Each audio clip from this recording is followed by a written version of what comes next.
ലോകത്തുള്ള എല്ലാ ആളുകൾക്കും അല്ലാഹു മാപ്പ് നൽകിയപ്പോ എന്തേ ഇബ്ലീസിന് മാപ്പ് ലഭിക്കാത്തത്? അതിന്റെ പ്രധാനപ്പെട്ട കാരണം കുരുത്തക്കേടാണ്. ആരോടാ കുരുത്തക്കേട് കാണിച്ചത്? മഹാനായ അബുൽ ബശർ ആദം നബി അലൈഹിസ്സലാമിനോടുള്ള കുരുത്തക്കേടാണ്. ഓർമ്മയുണ്ടല്ലോ, മഹാനായ മൂസാ നബി അലൈഹിസ്സലാമിന്റെ കാലത്ത് മൂസാ നബി അലൈഹിസ്സലാമിനോട് ഇബ്ലീസ് ചോദിക്കുന്നുണ്ട്, നിങ്ങൾ അല്ലാഹുവിനെ കാണാൻ പോവുകയല്ലേ? എനിക്ക് മാപ്പ് തരാൻ, എനിക്ക് തൗബ ചെയ്യണമെന്നുണ്ട്, എനിക്ക് നന്നാവണമെന്നുണ്ട്.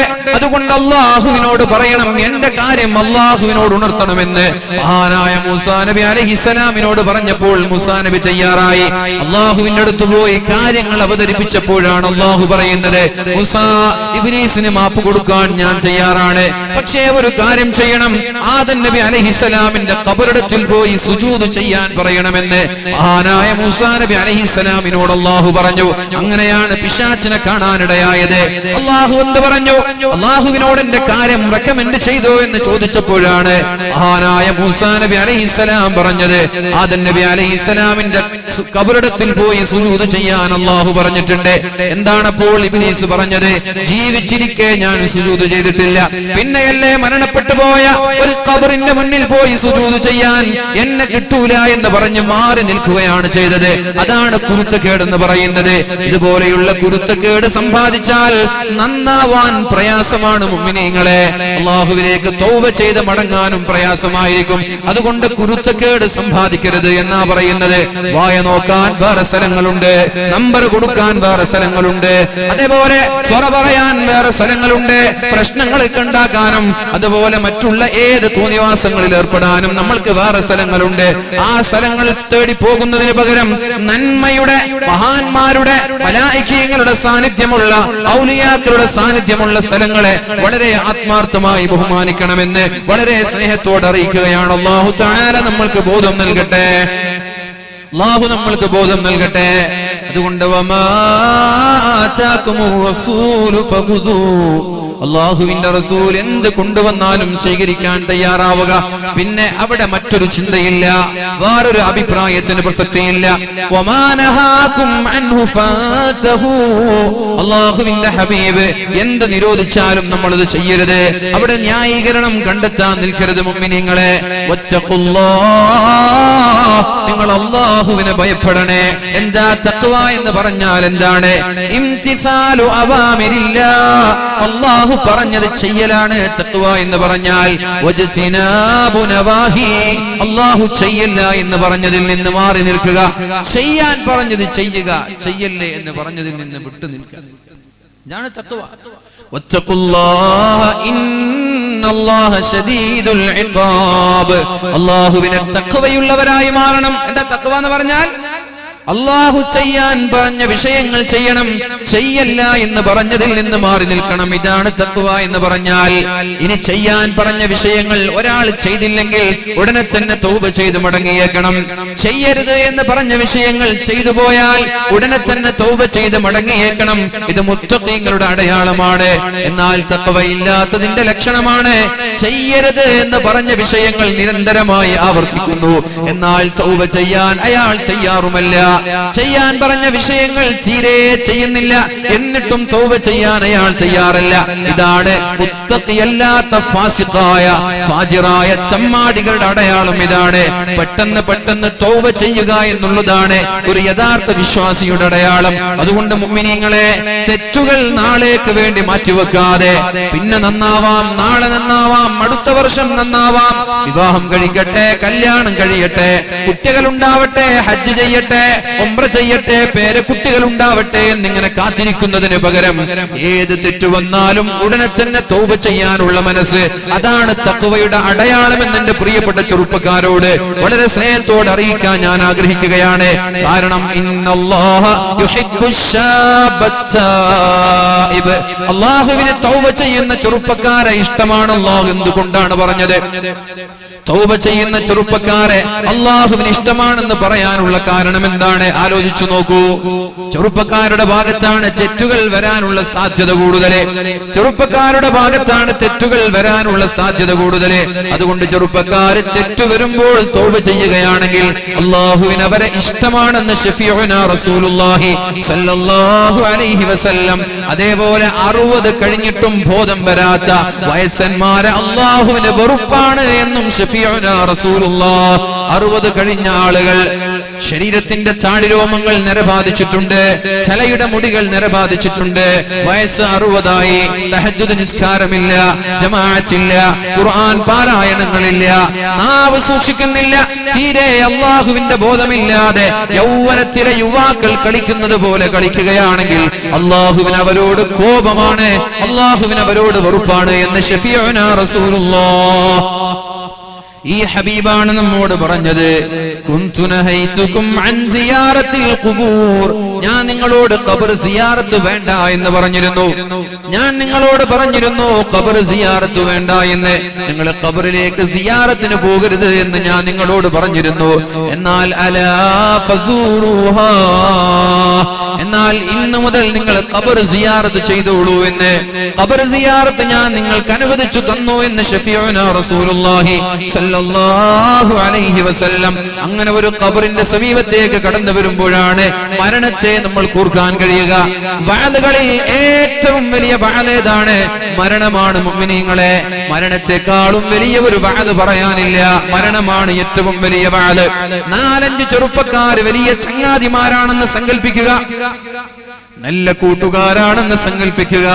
അവരൊന്നിച്ചാണ് യാത്ര ചെയ്യാറുള്ളത്, അവരൊന്നിച്ചാണ് ഭക്ഷണം കഴിക്കാറുള്ളത്. എവിടെ കണ്ടാലും നല്ല സൗഹൃദ ബന്ധം സ്ഥാപിക്കുന്ന യുവാക്കളിൽ ഒരാൾ പെട്ടെന്ന് ആക്സിഡന്റിലൂടെയോ അല്ലാതെയോ മരണപ്പെട്ടു പോയാൽ ഈ 5 പേരിൽ 4 പേർക്കും പെട്ടെന്ന് അല്ലാഹുവിനെ ഓർമ്മ വരും. കാരണം കൂടെ കളിച്ചവനാണ്, കൂടെ നടന്നവനാണ്, കൂടെ ചിന്നവനാണ്, കൂടെ യാത്ര ചെയ്തവനാണ്. ആ ചെറുപ്പക്കാരനാണല്ലോ, എന്റെ സുഹൃത്താണല്ലോ ഇവിടെ മരിച്ചു കിടക്കുന്നത്. അത് അവരെ സംബന്ധിച്ചിടത്തോളം ഏറ്റവും വലിയ വഅദാണ്. 2 മണിക്കൂർ നീണ്ടു നിൽക്കുന്ന വഅദിനേക്കാളും ഏറ്റവും വലിയ ജനങ്ങളുടെ ഹൃദയത്തിലേക്ക് മാറ്റങ്ങൾ ഉണ്ടാക്കുന്ന വഅദ് മരണമാണ്. പക്ഷേ ഒരൽപ്പ സമയം കഴിഞ്ഞാൽ അത് മറന്നു പോകുന്നുണ്ട്. ആദ്യത്തെ ദിവസം ഓർമ്മയുണ്ടാകുന്നു, 2ാമത്തെ ദിവസം, 3ാമത്തെ ദിവസം, പിന്നെ 4 ദിവസമാകുമ്പോഴേക്കും പതുക്കെ പതുക്കെ നമ്മൾ മറന്നു പോകുന്നു. പിന്നെ ഒരു വഅദ്, 2ാമതൊരു മരണം സംഭവിക്കണം. ഇങ്ങനെ എല്ലാവരും മരിച്ചു തീർന്നു പോയാൽ മുഅ്മിനീങ്ങളെ നമ്മുടെ അവസ്ഥ എന്താണ്? ഇങ്ങനെ നമ്മളും മരിച്ചുപോയി, പെട്ടെന്നുള്ളൊരു മരണം, തൗബ നമ്മൾ ചെയ്തിട്ടില്ല, നന്മകൾ നമ്മുടെ ഭാഗത്തില്ല. പെട്ടെന്നൊരു സുപ്രഭാതത്തിൽ ആക്സിഡന്റിലൂടെയോ അപകടങ്ങളിലൂടെയോ ഒരു രോഗവുമില്ലാതെ ഒരു അസുഖവുമില്ലാതെ കിടന്ന ഉറക്കിലോ നമ്മൾ മരണപ്പെട്ടു പോയാൽ നമ്മുടെ അവസ്ഥ എന്താണ് എന്ന് ആലോചിച്ചു നോക്ക്. അല്ലാഹുവിലേക്ക് നമ്മൾ തയ്യാറായിട്ടുണ്ടോ? മരണത്തിലേക്ക് നമ്മൾ തയ്യാറായിട്ടുണ്ടോ? നാളെ ഖബറിടത്തിലേക്ക് പോയാൽ അല്ലാഹു നാളെ എന്നോട് ഏത് രീതിയിലാണ് പെരുമാറുക എന്ന് ഓരോ ആളുകളും ആലോചിക്കുന്നത് നല്ലതാണ്. അല്ലാഹു നമ്മൾക്ക് ബോധം നൽകട്ടെ. അതുകൊണ്ട് ഒരു തെറ്റു വരുമ്പോൾ ഉടനെ തന്നെ തൗബ ചെയ്യാൻ തയ്യാറാവുക. അല്ലാഹു നമ്മുടെ സർവ്വ പാപങ്ങളും പുറത്തു തരട്ടെ. നബി സല്ലല്ലാഹു അലൈഹി വസല്ലമ തങ്ങൾ പറഞ്ഞു, മരണത്തെ ഓർക്കാൻ ഏറ്റവും നല്ലത് ഇടയ്ക്കിടെ സിയാറത്ത് ചെയ്യലാണ്. കാരണം കണ്ണിൽ നിന്ന് കണ്ണുനീർ തുള്ളികൾ വരാൻ മരണം കാരണമാകും, സിയാറത്തുകൾ കാരണമാകും. തന്റെ പ്രിയതമയുടെ, തന്നെ സ്നേഹിച്ച തന്റെ പിതാവിന്റെ, തന്റെ മാതാവിന്റെ ഖബറിടത്തിലേക്ക് പോയി ഒന്ന് ആരാരുമില്ലാതെ ആ മാതാവിനെ കുറിച്ച് ഓർത്തുപോയാൽ ആരുടെ കണ്ണുകളാണ് നിറയാത്തത്? ആരുടെ ഹൃദയമാണ് വിതുമ്പാത്തത്? ആരാണ് പൊട്ടിക്കരയാത്തത്? ജീവിതത്തിൽ തന്നെ സ്നേഹിച്ച് തനിക്ക് വേണ്ടി ത്യാഗം ചെയ്ത തന്റെ മാതാവ് ഖബറിടത്തിൽ കിടക്കുമ്പോ ആരാരുമില്ലാതെ ഒരു നിസ്കാരം കഴിഞ്ഞ് ആ ഖബറിടത്തിന്റെ അടുത്ത് പോയി എന്റെ മാതാവിന്റെ പേരിൽ ഒരു ഫാത്തിഹ ഓതുമ്പോ ആരാണ് ആ മാതാവിന്റെ പഴയകാല അനുഭവങ്ങൾ, പഴയകാല ചരിത്രങ്ങൾ ഓർക്കുമ്പോൾ കണ്ണിൽ നിന്ന് കണ്ണുനീർ തുള്ളികൾ ധാരധാരയായി ഒഴുകാത്തതാരാണ്? ആ കരച്ചിൽ മതി അവിടെ കിടക്കുന്ന ഉമ്മയുടെ ഖബറിടം മാറാൻ. മക്കളുടെ കരച്ചിൽ മതി, മക്കളുടെ പ്രാർത്ഥന മതി.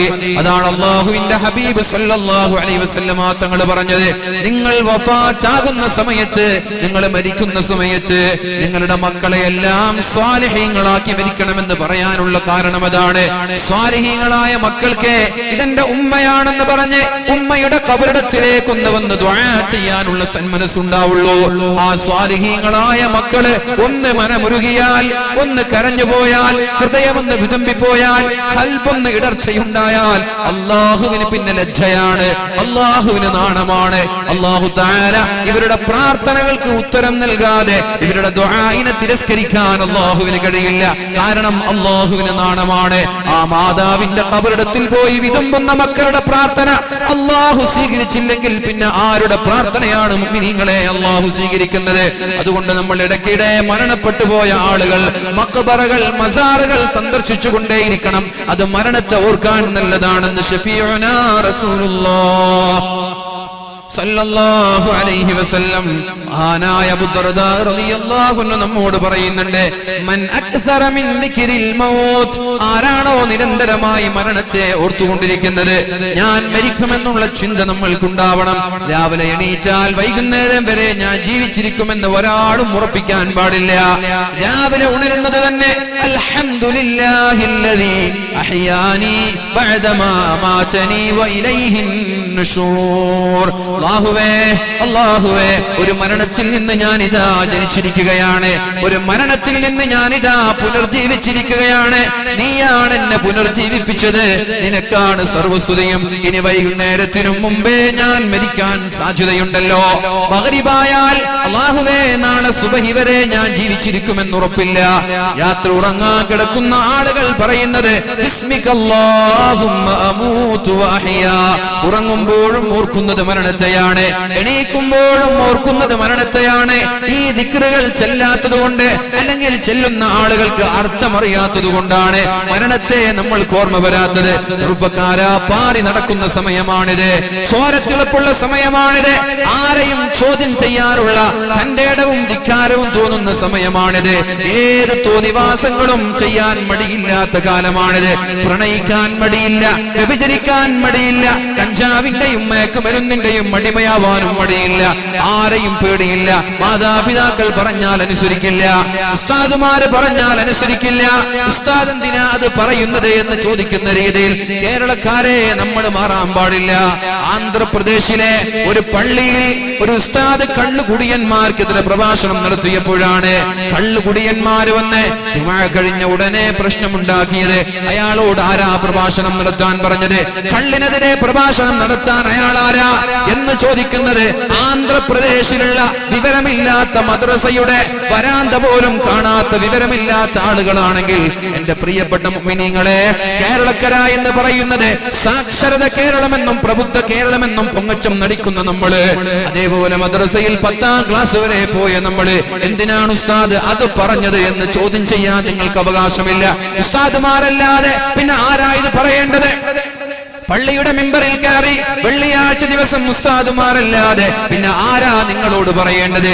ആരാ നിങ്ങളോട് കൽപ്പിക്കേണ്ടത്? നിങ്ങൾ 4 ആളുകൾ കൂടി ഒരു 10,000 രൂപ സാലറി കൊടുക്കുന്നു എന്ന് പറഞ്ഞ് നിങ്ങൾക്കെതിരെ ശബ്ദിക്കാതിരിക്കാൻ നിങ്ങൾ ആരാണ് മുഅ്മിനീങ്ങളെ? നിങ്ങൾ ആരാണ് ചെറുപ്പക്കാരാ? നിങ്ങളുടെ ശമ്പളം വാങ്ങിച്ചു, അതുകൊണ്ട് നിങ്ങൾക്ക് അനുകൂലമായി സംസാരിക്കണമെന്ന് പറയാൻ നിങ്ങൾക്ക് എന്ത് അർഹതയാണുള്ളത്? എന്നാൽ നിങ്ങൾ കയറിക്കോറോ മിമ്പറിൽ, നാട്ടുകാർ നിങ്ങൾക്ക് ഇഷ്ടപ്പെട്ട വിഷയം എഴുതി തന്നെ അത് വായിക്കാൻ ഖതീബുമാരെ, അത് വായിക്കാൻ ഉസ്താദുമാരെ കിട്ടൂല എന്ന് വളരെ സ്നേഹത്തോടെ എന്റെ പ്രിയപ്പെട്ട നാട്ടുകാരോട് പറയാൻ ഞാൻ ആഗ്രഹിക്കുകയാണ്. നിങ്ങൾ ആഗ്രഹിക്കുന്നത് പറയാനല്ല ഖതീബിന്റെ പണി, നിങ്ങൾ ഇഷ്ടപ്പെടുന്നത് പറയലല്ല ഖതീബിന്റെ പണി. ഇവിടെയുള്ള തോന്നിവാസങ്ങൾക്കെതിരെ, ഇവിടെയുള്ള താന്തോന്നിത്തരങ്ങൾക്കെതിരെ ഇവിടെയുള്ള കുറച്ച് വയസ്സന്മാരുണ്ട്. തറവാട് വല്ലാത്ത ഹൃദയത്തെ അപമാനവും അഭിമാനവുമാണെന്ന് തോന്നുന്ന, ഞാൻ തറവാട്ടുകാരനാണ്, എന്റെ കയ്യിൽ ക്യാഷ് ഉണ്ട് എന്ന ചിന്താഗതിക്കാരുള്ള വിവരമില്ലാത്ത കിണറ്റിലെ തവളകളായ കുറച്ച് വയസ്സന്മാർ എല്ലാ മഹല്ലുകളിലുമുണ്ട്. അവർക്ക് എന്താ പണി? അവർക്ക് ഇങ്ങനെ ചോദ്യം ചെയ്യലാണ്. അവർക്ക് ഉസ്താദുമാര് വലിയ വണ്ടിയിൽ പോകുന്നത് കാണാൻ ഇഷ്ടമല്ല, അവർക്ക് ഉസ്താദുമാര് ബിസിനസ് നടത്തുന്നത് കാണാൻ ഇഷ്ടമല്ല. അവരെന്താ പറയുക? അവർ വിചാരിക്കുന്നത് എന്നും ഉസ്താദുമാര് ഇവരെ പോലെയുള്ള തറവാട്ടുകാരുടെ കാൽക്കൽ വീണ് അവർ പറയുന്നത് കേൾക്കണമെന്നുള്ള അഹംഭാവമുള്ള കുറച്ച് രക്ഷിതാക്കൾ ഓരോ മഹല്ലിലുമുണ്ട്.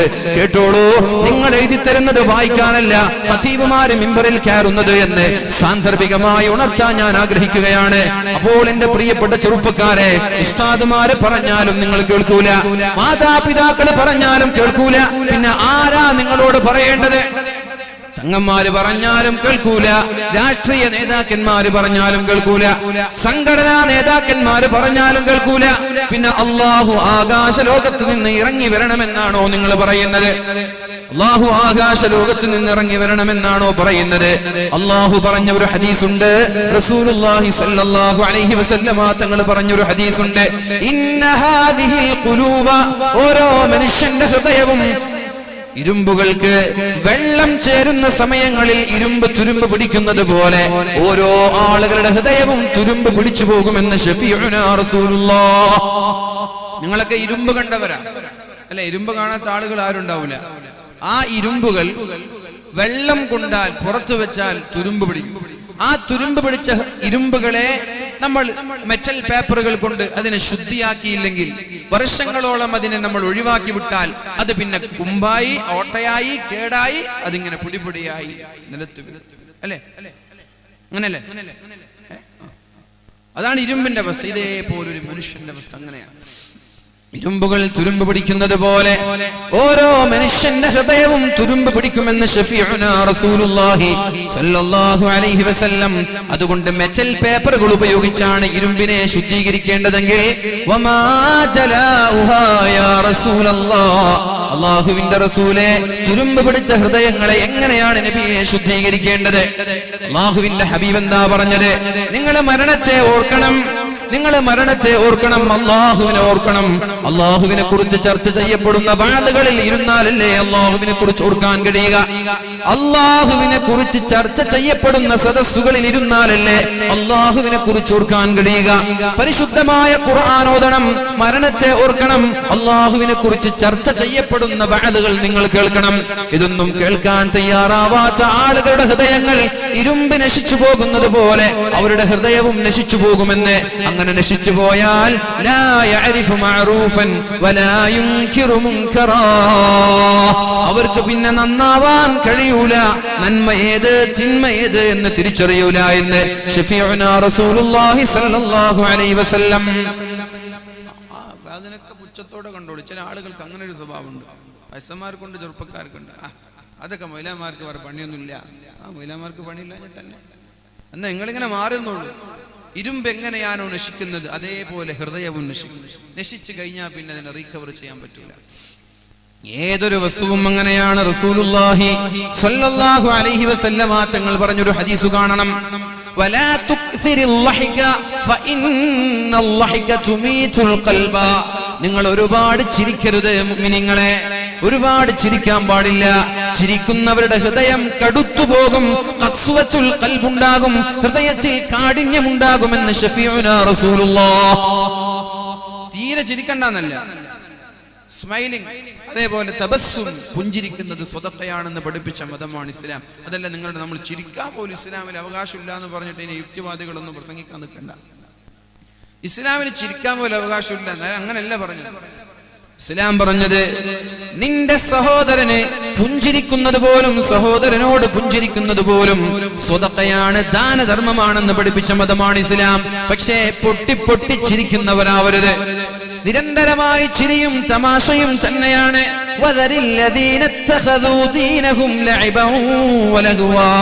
നബിയേ, ജീവിതം കളിയും ചിരിയും തമാശകളും മാത്രമാക്കി മാറ്റിയ ഒരു വിഭാഗം ആളുകളുണ്ട്.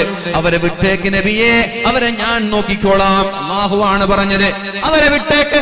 അവരുടെ പിന്നാലെ കൂടേണ്ട ആരെ കുറിച്ചാ പറയുന്നത്?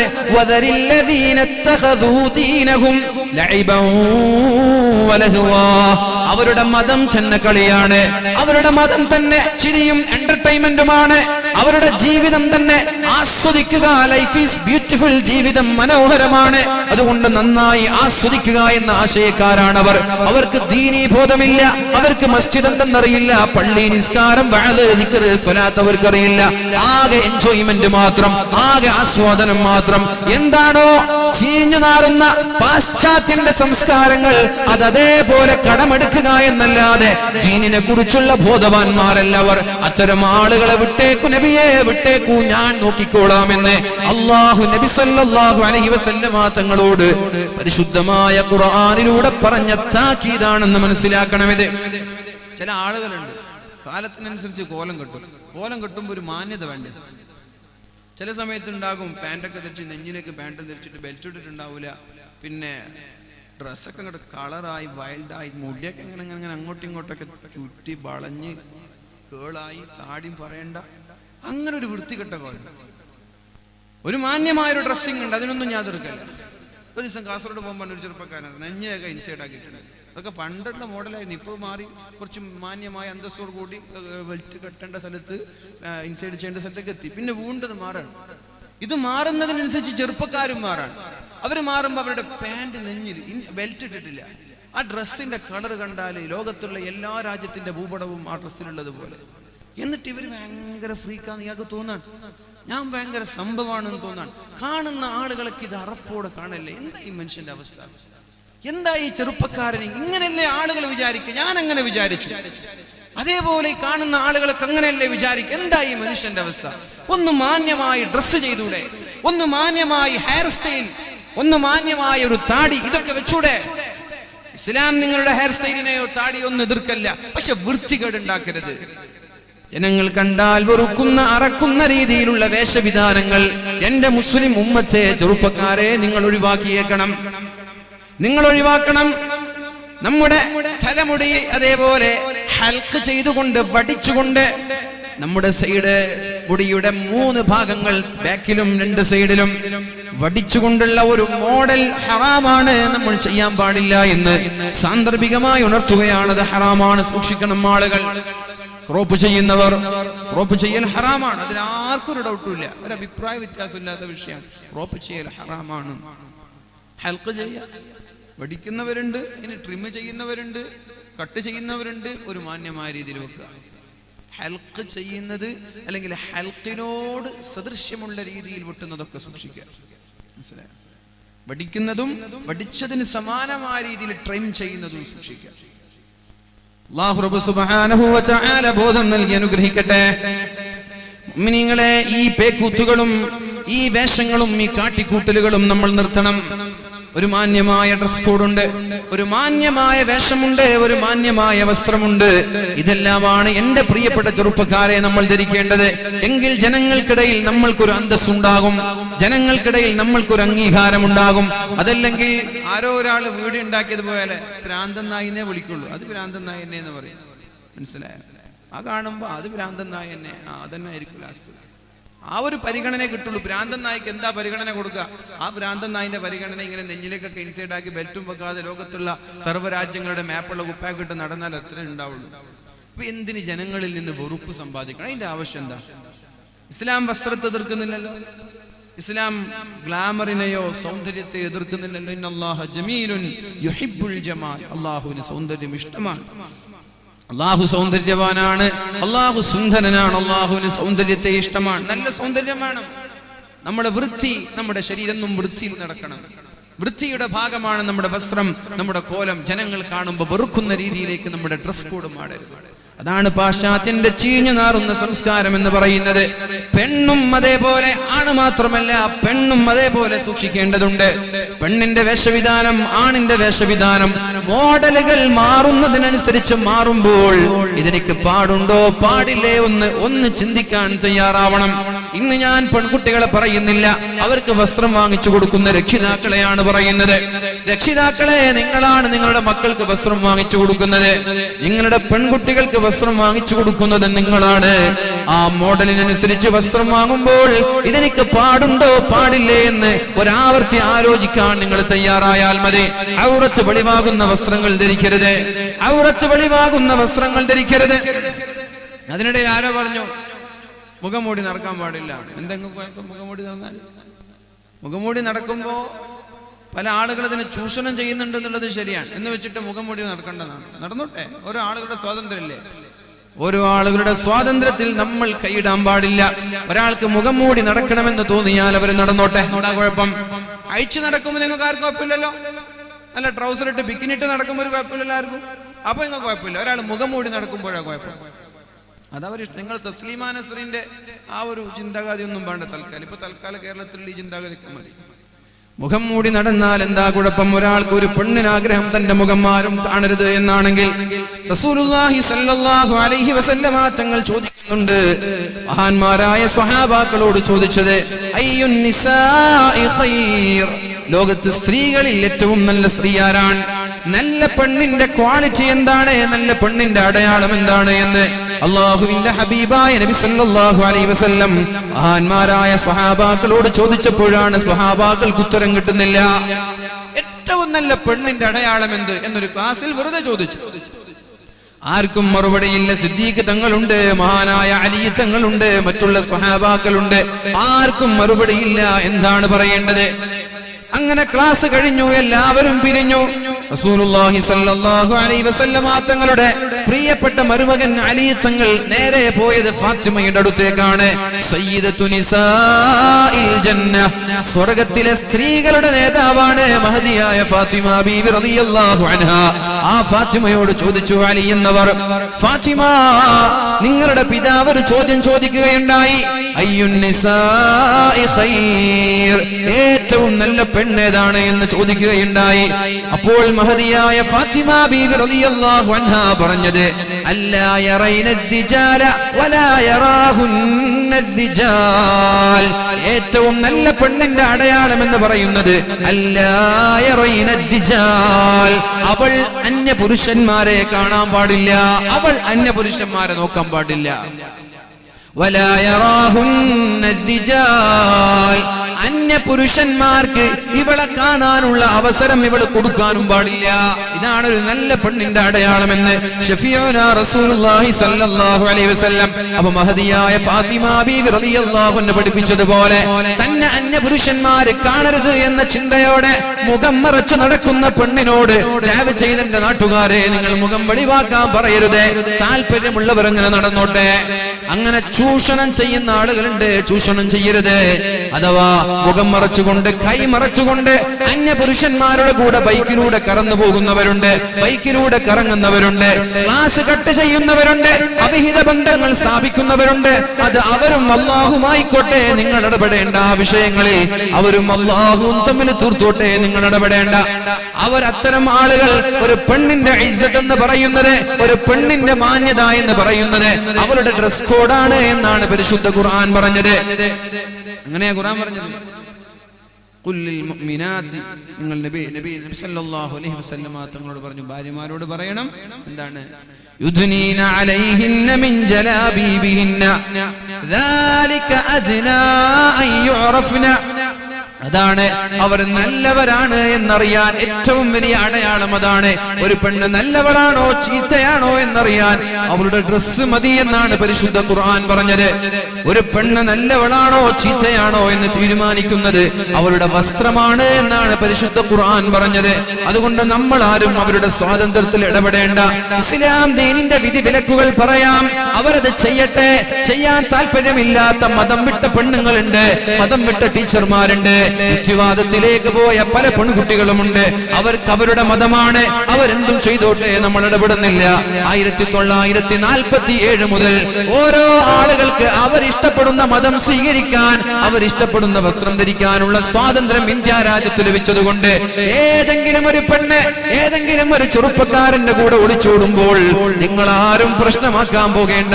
അവന്റെ മതം ഏതുമായിക്കോട്ടെ, അവന്റെ സംഘടന ഏതുമായിക്കോട്ടെ, അവന്റെ പാർട്ടി ഏതുമായിക്കോട്ടെ, ഫാസിസ്റ്റുകാരനായിക്കോട്ടെ, RSSകാരനായിക്കോട്ടെ, സംഘപരിവാറുകാരനായിക്കോട്ടെ, ഒളിച്ചോടി പോകുന്ന പെണ്ണിന്റെ ആ ചർച്ചകൾ ഫേസ്ബുക്കിലൂടെ വാട്സപ്പിലൂടെ ഷെയർ ചെയ്യുന്നത് നിർത്തിയേക്കണം എന്റെ പ്രിയപ്പെട്ട സഹോദരങ്ങളെ. പോകുന്നവർ പോകട്ടെ, അതിൽ നിങ്ങൾ വ്യാകുലപ്പെടേണ്ട. സ്വാഭാവികമായി ഒരാളുടെ ഈമാൻ നഷ്ടപ്പെടുമ്പോ ഈമാനുള്ള ആളുകൾക്ക് വേദനിക്കുന്നത് ശരി തന്നെയാണ്. പക്ഷേ അത് സോഷ്യൽ മീഡിയയിലിട്ട് അലക്കാൻ പാടില്ല എന്ന് തന്നെയാണ് പരിശുദ്ധ ഇസ്ലാം നമ്മോട് പഠിപ്പിക്കുന്നത്. പോകുന്നവർ പോകട്ടെ, വരുന്നവർ വരട്ടെ. നൂറുകണക്കിന് ആയിഷമാരും നൂറുകണക്കിന് ജസ്ലമാരും മതം വിട്ടു പോകുമ്പോൾ ആയിരക്കണക്കിന് ഹാദിയമാരിങ്ങോട്ട് വരുന്നുണ്ടോ എന്നത് നിങ്ങൾ അറിയുന്നുണ്ടോ?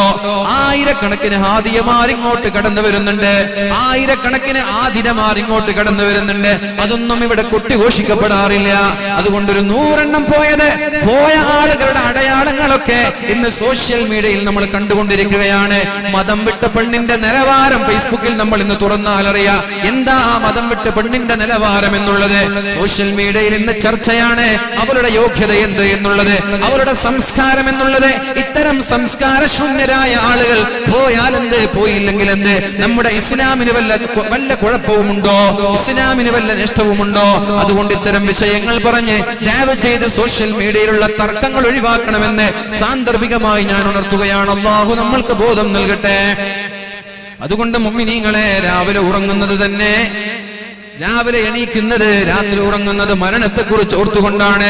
ബിസ്മിക്കല്ലാഹുമ്മ അമൂതു വഅഹ്യാ, അല്ലാഹുവേ ഞാൻ മരിക്കുന്നു എന്ന് പറഞ്ഞിട്ടാണ് ഒരാൾ ഉറങ്ങുന്നത്. മരിക്കുന്നു എന്ന് പറഞ്ഞിട്ടാ ഉറങ്ങുന്നത്. ഉറങ്ങുന്നു എന്ന് പറഞ്ഞിട്ടല്ല, മരിക്കുന്നു. അത് മരണം. ഉറക്കുക എന്നുള്ളത് മരണമാണ്. രാവിലെ ഉണരുന്നതോ അൽഹംദുലില്ലാഹില്ലദീ അഹ്യാനി ബഅദമാ അമാതനി വഇലൈഹിൻ നുശൂർ. എന്റെ ഉറക്കിൽ നിന്ന് എന്നെ ഉണർത്തിയ തമ്പുരാനെ നിനക്ക് സർവസ്തുതിയും എന്നല്ല പറയുന്നത്. എന്നെ മരണത്തിൽ നിന്ന് പുനർജീവിപ്പിച്ച റബ്ബേ നിനക്ക് സർവസ്തുതിയും എന്നാണ് പറയുന്നത്. അല്ലാഹുവേ ഇന്നലെ രാത്രി ഉറങ്ങിയ എന്നെ രണ്ടാമത് എണീപ്പിച്ച റബ്ബേ നിനക്ക് സർവസ്തുതിയും എന്നല്ല പറയുന്നത്. പിന്നെ പറയുന്നതോ എന്നെ മരണത്തിൽ നിന്ന് പുനർജീവിപ്പിച്ച റബ്ബേ നിനക്കാണ് സർവസ്തുതിയും എന്ന് പറഞ്ഞാൽ ഉറങ്ങുമ്പോഴും മരണത്തെ ഓർത്തുകൊണ്ടാണ് ഉറങ്ങുന്നത്. രാവിലെ ഉണരുന്നതും മരണത്തെ ഓർത്തുകൊണ്ടാണ്. അങ്ങനെ മരണത്തെ ഓർക്കുന്ന ആളുകൾക്ക് ഖല്ല ഹസദുഹു വഖല്ല ഫറഹുഹു, അസൂയയുണ്ടാവില്ല എന്ന് ശഫീഉനാ റസൂൽ മഹാനായ അബൂ ദർദാ റളിയല്ലാഹു അൻഹു. ഖല്ല ഫറഹുഹു വഖല്ല ഹസദുഹു, അസൂയ ഉണ്ടാവില്ല. അസൂയ ഇല്ലെങ്കിൽ സ്വർഗ്ഗത്തിൽ, അസൂയില്ലാത്തവരൊക്കെ സ്വർഗ്ഗത്തിലാണ്. അതാണ് അല്ലാഹുവിന്റെ ഹബീബായ നബി സല്ലല്ലാഹു അലൈഹി വസല്ലം സ്വർഗ്ഗക്കാരനായ ഒരു സ്വഹാബിയെ മഹാന്മാരായ സ്വഹാബാക്കൾക്ക് കാണിച്ചു കൊടുത്തപ്പോ സ്വഹാബാക്കൾ കാരണം അന്വേഷിച്ചു, എന്തുകൊണ്ടാണ് ഇയാൾ സ്വർഗ്ഗത്തിലെത്തിയത്. അവർക്ക് മനസ്സിലാക്കാൻ കഴിഞ്ഞത് ഇദ്ദേഹത്തിന് ആരോടും അസൂയയില്ല എന്നാണ്. ഉറങ്ങുമ്പോഴേക്കും ആരോടും ചൊടിയില്ലാതെ, ആരോടും പകയില്ലാതെ, അസൂയയില്ലാതെയാണ് ഞാൻ ഇന്ന് വരെ ജീവിച്ചത്. എല്ലാവരോടും സ്നേഹം മാത്രമേ എനിക്കുള്ളൂ, ആരോടും വെറുപ്പില്ല, ആരോടും പ്രതികാരമില്ല. ഇതാണ് ഞാൻ സ്വർഗ്ഗത്തിലെത്താൻ കാരണമെന്ന് അൻസ്വാരിയായ സ്വഹാബി മറ്റുള്ള സ്വഹാബാക്കളോട് പറഞ്ഞു കൊടുക്കുമ്പോൾ മരണത്തെ ഓർക്കുന്ന ഒരാൾക്ക് അസൂയയുണ്ടാവില്ല. അസൂയയില്ലാത്തവൻ നേരെ പോകുന്നത് സ്വർഗ്ഗത്തിലേക്കാണ്. അല്ലാഹു റബ്ബ് സുബ്ഹാനഹു വ തആല സ്വർഗ്ഗത്തിലേക്കുള്ള വഴി എളുപ്പമാക്കി തരട്ടെ. മുഅ്മിനീങ്ങളെ, പലരും പല സ്റ്റൈലിലാണ് മരിക്കുന്നത്. നമ്മൾക്ക് അൽഹംദുലില്ലാഹ് അല്ലാഹുവിന്റെ തൗഫീഖ് കൊണ്ട് ഈമാൻ സലാമത്തായി മരിക്കാൻ കഴിയണം. യുസബ്ബിതുല്ലാഹുൽ ലദീന ആമനൂ ബിൽ ഖൗലി ത്സാബിതി ഫിൽ ഹയാത്തി ദുനിയാ വഫിൽ ആഖിറ. ജീവിക്കുന്ന കാലത്ത് നമ്മുടെ ഈമാൻ നഷ്ടപ്പെടാൻ പാടില്ല. മരിച്ചു കഴിഞ്ഞാലും നമ്മൾ പ്രതിസന്ധിയിലാവാൻ പാടില്ല. അതുകൊണ്ടാണ് അല്ലാഹുവിന്റെ ഹബീബായ നബി തങ്ങൾ ഒരു ദുആ പഠിപ്പിച്ചു തന്നത്. എന്താണ് ആ ദുആ? മനുഷ്യന്റെ ഹൃദയം എന്ന് പറയുന്നത് അല്ലാഹുവിന്റെ രണ്ട് വിരലിലാണുള്ളത്. ഒരു മനുഷ്യന്റെ ഹൃദയം എന്ന് പറയുന്നത് അല്ലാഹുവിന്റെ രണ്ട് വിരലിലാണ്. അല്ലാഹു ഉദ്ദേശിച്ചാൽ അയാളെ നന്നാക്കും, അല്ലാഹു ഉദ്ദേശിച്ചാൽ ഒരാളെ മോശമാക്കുമെന്ന് ശഫീഉനാ റസൂലുള്ളാഹി സ്വല്ലല്ലാഹു അലൈഹി വസല്ലം നിരന്തരമായി തിന്മയിലേക്കും നന്മയിലേക്കും നമ്മുടെ ഹൃദയം ചാഞ്ചാടുമെന്നാ പറഞ്ഞത്. അതുകൊണ്ട് നിങ്ങൾ നിരന്തരമായി ദുആ ചെയ്യണം. യാ മുഖല്ലിബൽ ഖുലൂബ് സബ്ബിത് ഖൽബി അലാ ദീനിക്. നബി തങ്ങൾ ഇങ്ങനെ ദുആ ചെയ്തിരുന്നു. പടച്ചോനെ, ഹൃദയത്തെ നന്മയിലേക്കും തിന്മയിലേക്കും മാറ്റിമറിക്കുന്ന നീ എന്റെ ഹൃദയത്തെ ദീനിൽ അടിയുറച്ച് നിർത്തണേ എന്ന് നബി തങ്ങൾ ദുആ ചെയ്തിട്ടുണ്ടെങ്കിൽ നമ്മൾ എത്ര വട്ടം ദുആ ചെയ്യണം? നിങ്ങൾ ആലോചിച്ച് നോക്കി. എന്നിട്ട് നമ്മൾ എത്ര പേര് ദുആ ചെയ്യുന്നു? നമ്മൾക്ക് ഇതൊക്കെ ഒരു നിസ്സാരമാണ് അല്ലേ? ആസാദി മുദ്രാവാക്യം വിളിച്ച് ഗോളി മാറോ എന്ന് പറയാൻ ചെറുപ്പക്കാർക്ക് വലിയ ആവേശമാണ് അല്ലേ? വലിയ ആവേശമാണ്. ഹം ഇധർ ഹി മറേംഗെ തും കുച്ച് ഭീ കർ ലോ അങ്ങനെയൊക്കെ പറഞ്ഞ് വലിയ ആവേശത്തോട് കെട്ടും കൊട്ടി പോകും അല്ലെ? പിന്നെന്താണ്? ഇല്ല നിങ്ങൾക്കാവില്ല എന്നൊക്കെ പറഞ്ഞിട്ട് വല്ലാത്ത ഡയലോഗാണ്. ഈ ഇല്ല നിങ്ങൾക്കാവില്ല എന്ന് പറഞ്ഞ് നടക്കുന്ന ആ ആവേശം ഒന്ന് തഹജ്ജുദ് നിസ്കരിക്കാൻ എണീറ്റിട്ട് പടച്ചോനെ നിന്നിലേക്ക് ഞങ്ങൾ വരമേൽപ്പിക്കുക. ഇവിടെ നടക്കുന്ന ഏത് പ്രതിസന്ധിയും നീ അറിയാതെ സംഭവിക്കൂല. അള്ളാഹു പറഞ്ഞത് അങ്ങനെയാണ്. എന്ത് പ്രതിസന്ധിയും അള്ളാഹു അറിയാതെ ഇവിടെ നടക്കുന്നില്ല. അള്ളാഹുവാണ് തീരുമാനിക്കുന്നത്. നീ വിചാരിച്ചാൽ ഈ ഒരു പ്രതിസന്ധിയെ ഉയർത്താൻ വളരെ എളുപ്പമാണ്. അതുകൊണ്ട് പടച്ചോനെ ഈ ഒരു പ്രതിസന്ധി നമ്മൾക്ക് എളുപ്പമാക്കി അനുകൂലമാക്കി തരണേ എന്ന് ദുആ ചെയ്യാൻ ചെറുപ്പക്കാരെ കിട്ടൂല. അതിന് പകരം അങ്ങോട്ട് സിന്ദാബ ആസാദിയും വിളിച്ച് ഇങ്ങനെ നടക്കും. നടന്നു, അത് വേണ്ടാന്ന് ഞാൻ പറയുന്നില്ല, അതൊന്നും വേണ്ടാന്നല്ല ഞാൻ പറയുന്നത്. പക്ഷെ അതിന്റെ കൂടെ ദുആവും ഉണ്ടാവും. ദുആ ഇല്ലാതെ അല്ലാഹുവിലേക്ക് മടങ്ങാതെ ഒരു ആസാദി മുദ്രാവാക്യം കൊണ്ടും ഒരാളും രക്ഷപ്പെടുമെന്ന് വിചാരിക്കണ്ട.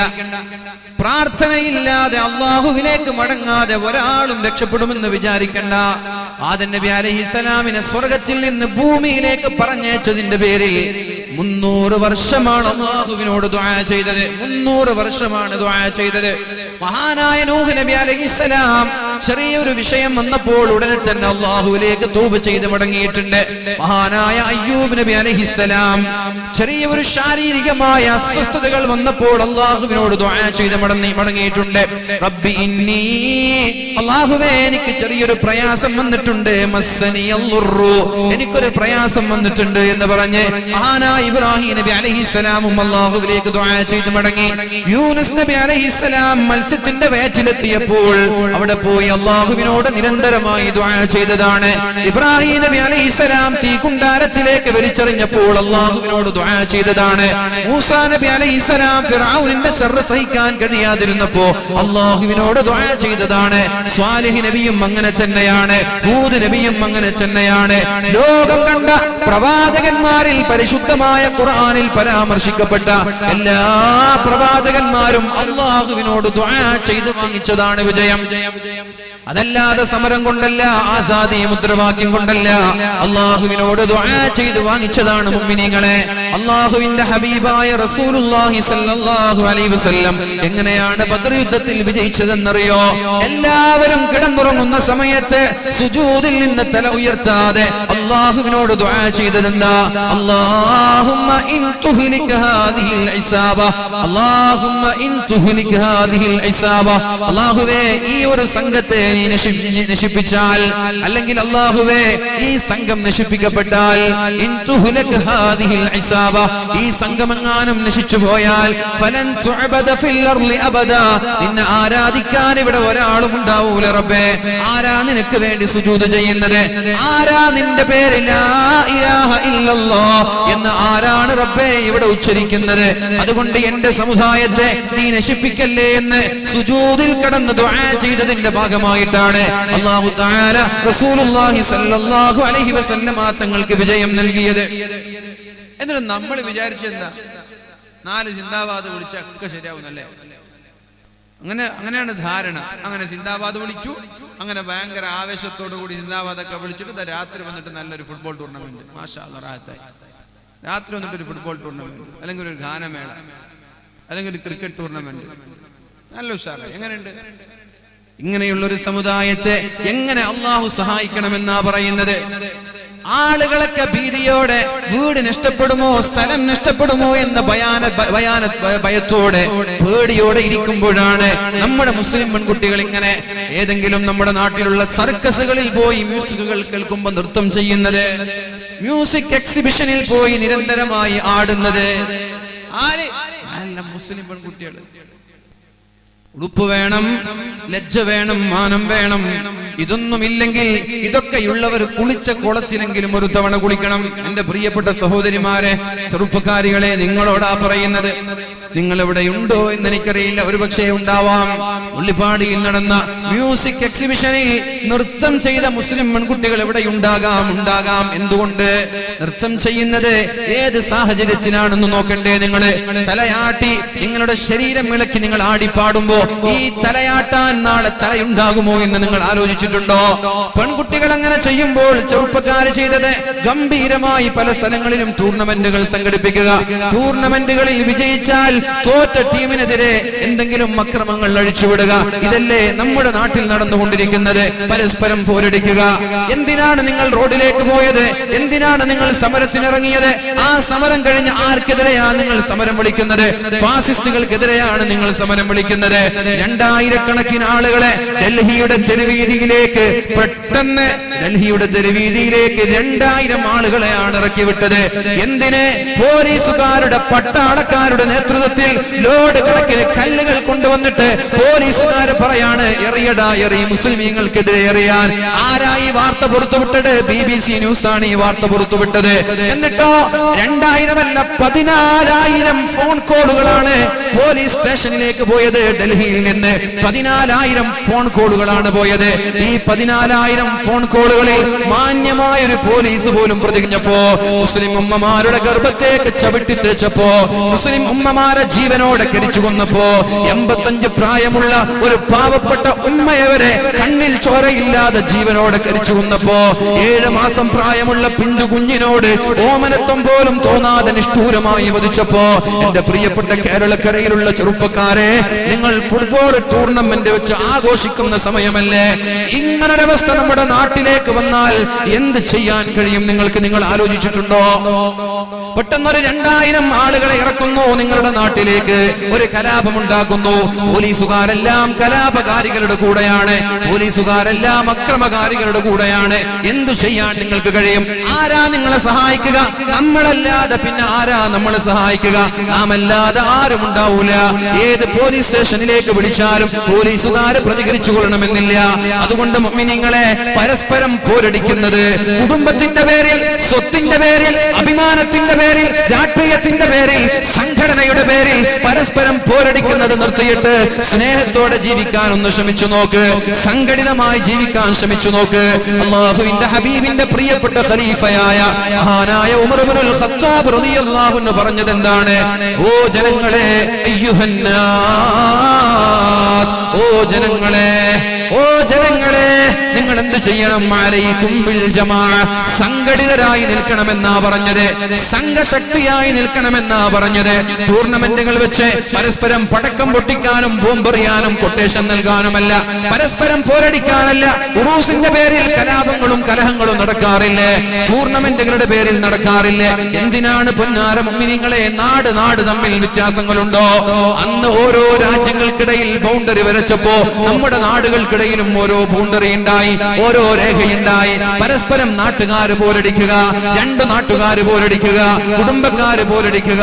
ഈ പോരടിക്കലൊക്കെ എപ്പോഴാണ് ചെറുപ്പക്കാരാ നമ്മൾക്ക് നിർത്താൻ കഴിയുക?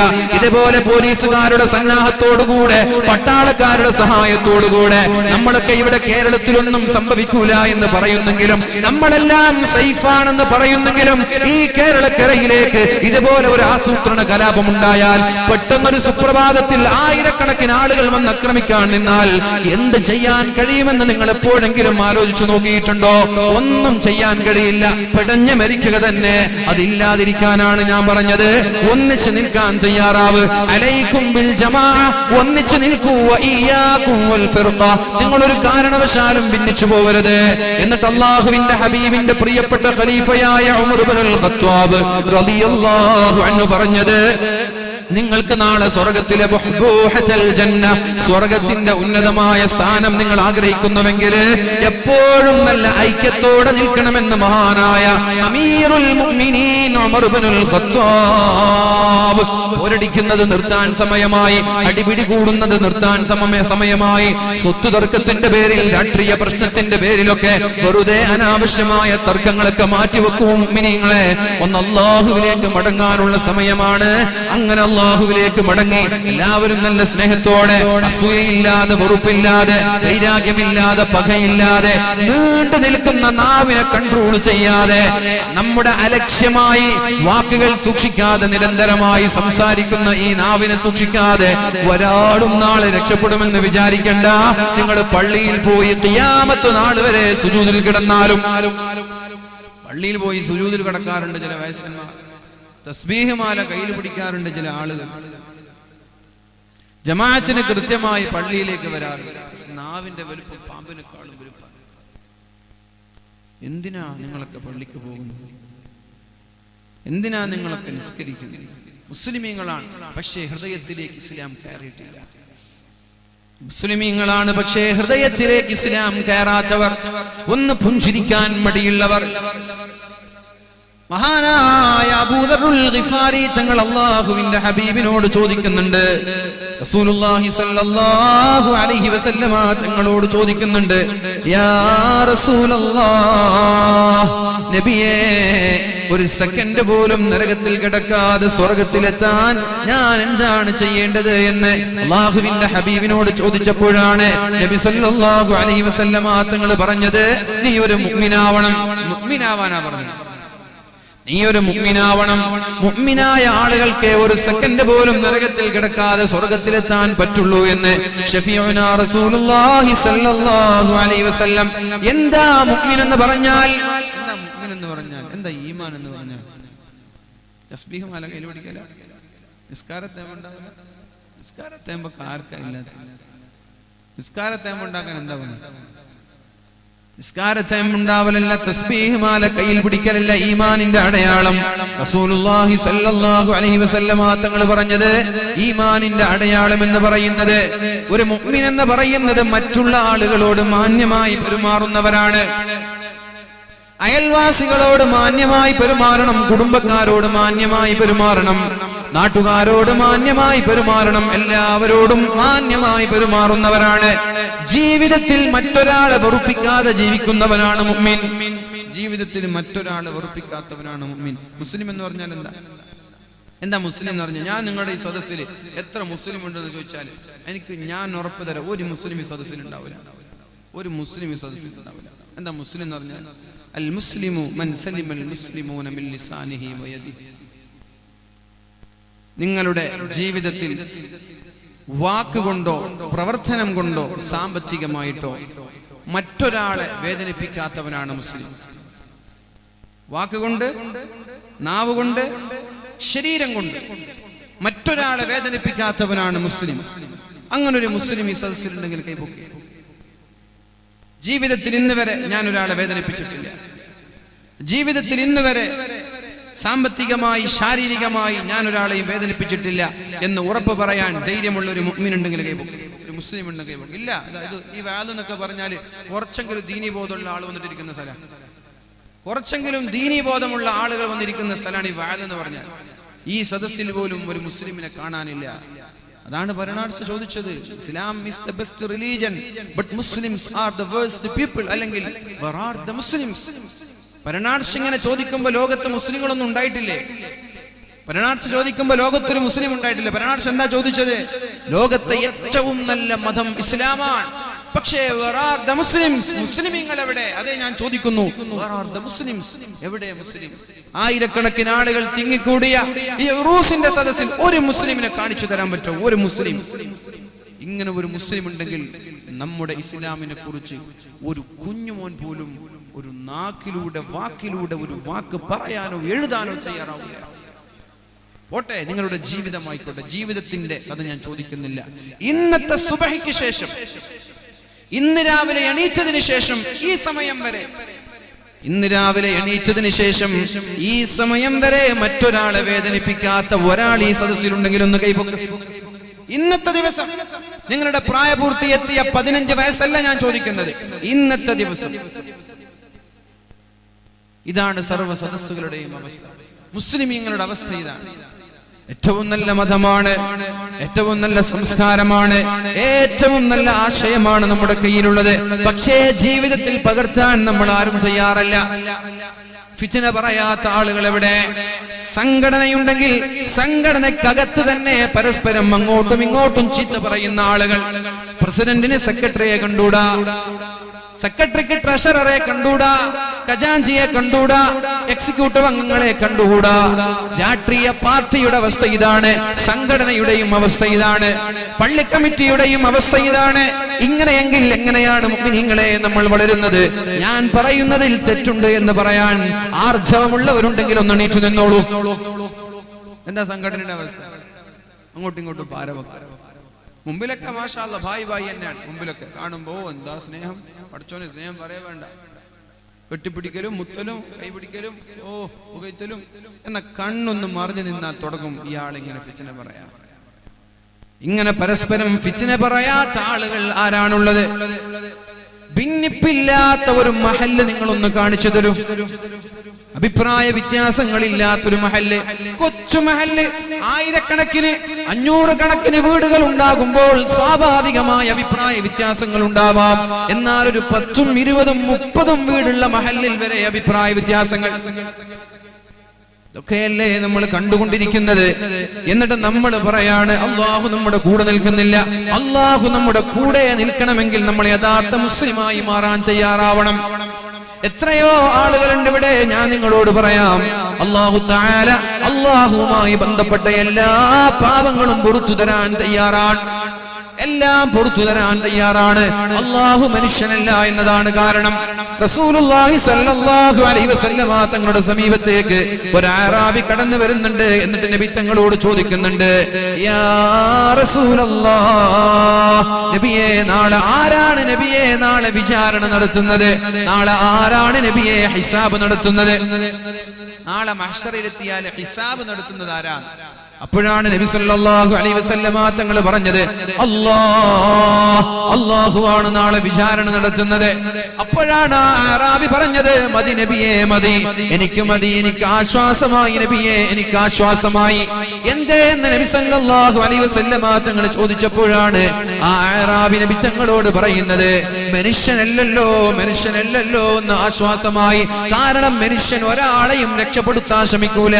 എങ്ങനെയെങ്കിലും പിടിച്ച് നരകത്തിലേക്ക് ഇടാനാ നോക്കുക, എങ്ങനെയെങ്കിലും നരകത്തിലേക്ക് വലിച്ചെറിയാനാ നോക്കുക. പക്ഷേ അല്ലാഹു അങ്ങനെയല്ല. അല്ലാഹു ഗഫൂറാണല്ലോ, അല്ലാഹു റഹീമാണല്ലോ, അല്ലാഹു കാരുണ്യവാനാണല്ലോ. അതുകൊണ്ട് അല്ലാഹു രക്ഷപ്പെടുത്തുമെന്നുള്ള പ്രതീക്ഷ എനിക്കുണ്ട് എന്ന് അറാബി അല്ലാഹുവിന്റെ ഹബീബിനോട് പറഞ്ഞപ്പോഴാണ് റസൂലുള്ളാഹി സ്വല്ലല്ലാഹു അലൈഹി വസല്ലമ തങ്ങൾ പറഞ്ഞത്, ഫഖുഹൽ അറാബി, അറാബിക്ക് നേരം വെളുത്തിട്ടുണ്ട്, അറാബിക്ക് നേരം വെളുത്തിട്ടുണ്ട്. നമുക്കിപ്പോഴും നേരം വെളുത്തിട്ടില്ല, നമ്മൾക്കിപ്പോഴും നേരം വെളുത്തിട്ടില്ല. അതുകൊണ്ട് മുഅ്മിനീങ്ങളെ മാറ്റങ്ങൾ ഉണ്ടാകണം. ഇബാദത്തുകളെക്കാളും വലുത് സ്വഭാവമാണ്. ഇബാദത്തുകൾക്കല്ല പ്രാധാന്യം നൽകേണ്ടത്, സ്വഭാവത്തിനാണ് പ്രാധാന്യം നൽകേണ്ടത്. ജനങ്ങളുമായിട്ടുള്ള ഇടപാടുകളിൽ വീഴ്ച വരാൻ പാടില്ല.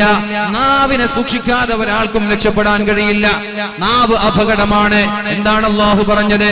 നിങ്ങളുടെ നാവും നിങ്ങളുടെ ഗുഹ്യാവയവങ്ങളും സൂക്ഷിക്കുമെന്ന് എനിക്ക് ഉറപ്പ് തന്നാൽ നിങ്ങൾക്ക് ഞാൻ സ്വർഗം കൊണ്ട് ഉറപ്പ് തരാമെന്ന് ശഫീഉനാ റസൂലുള്ളാഹ്.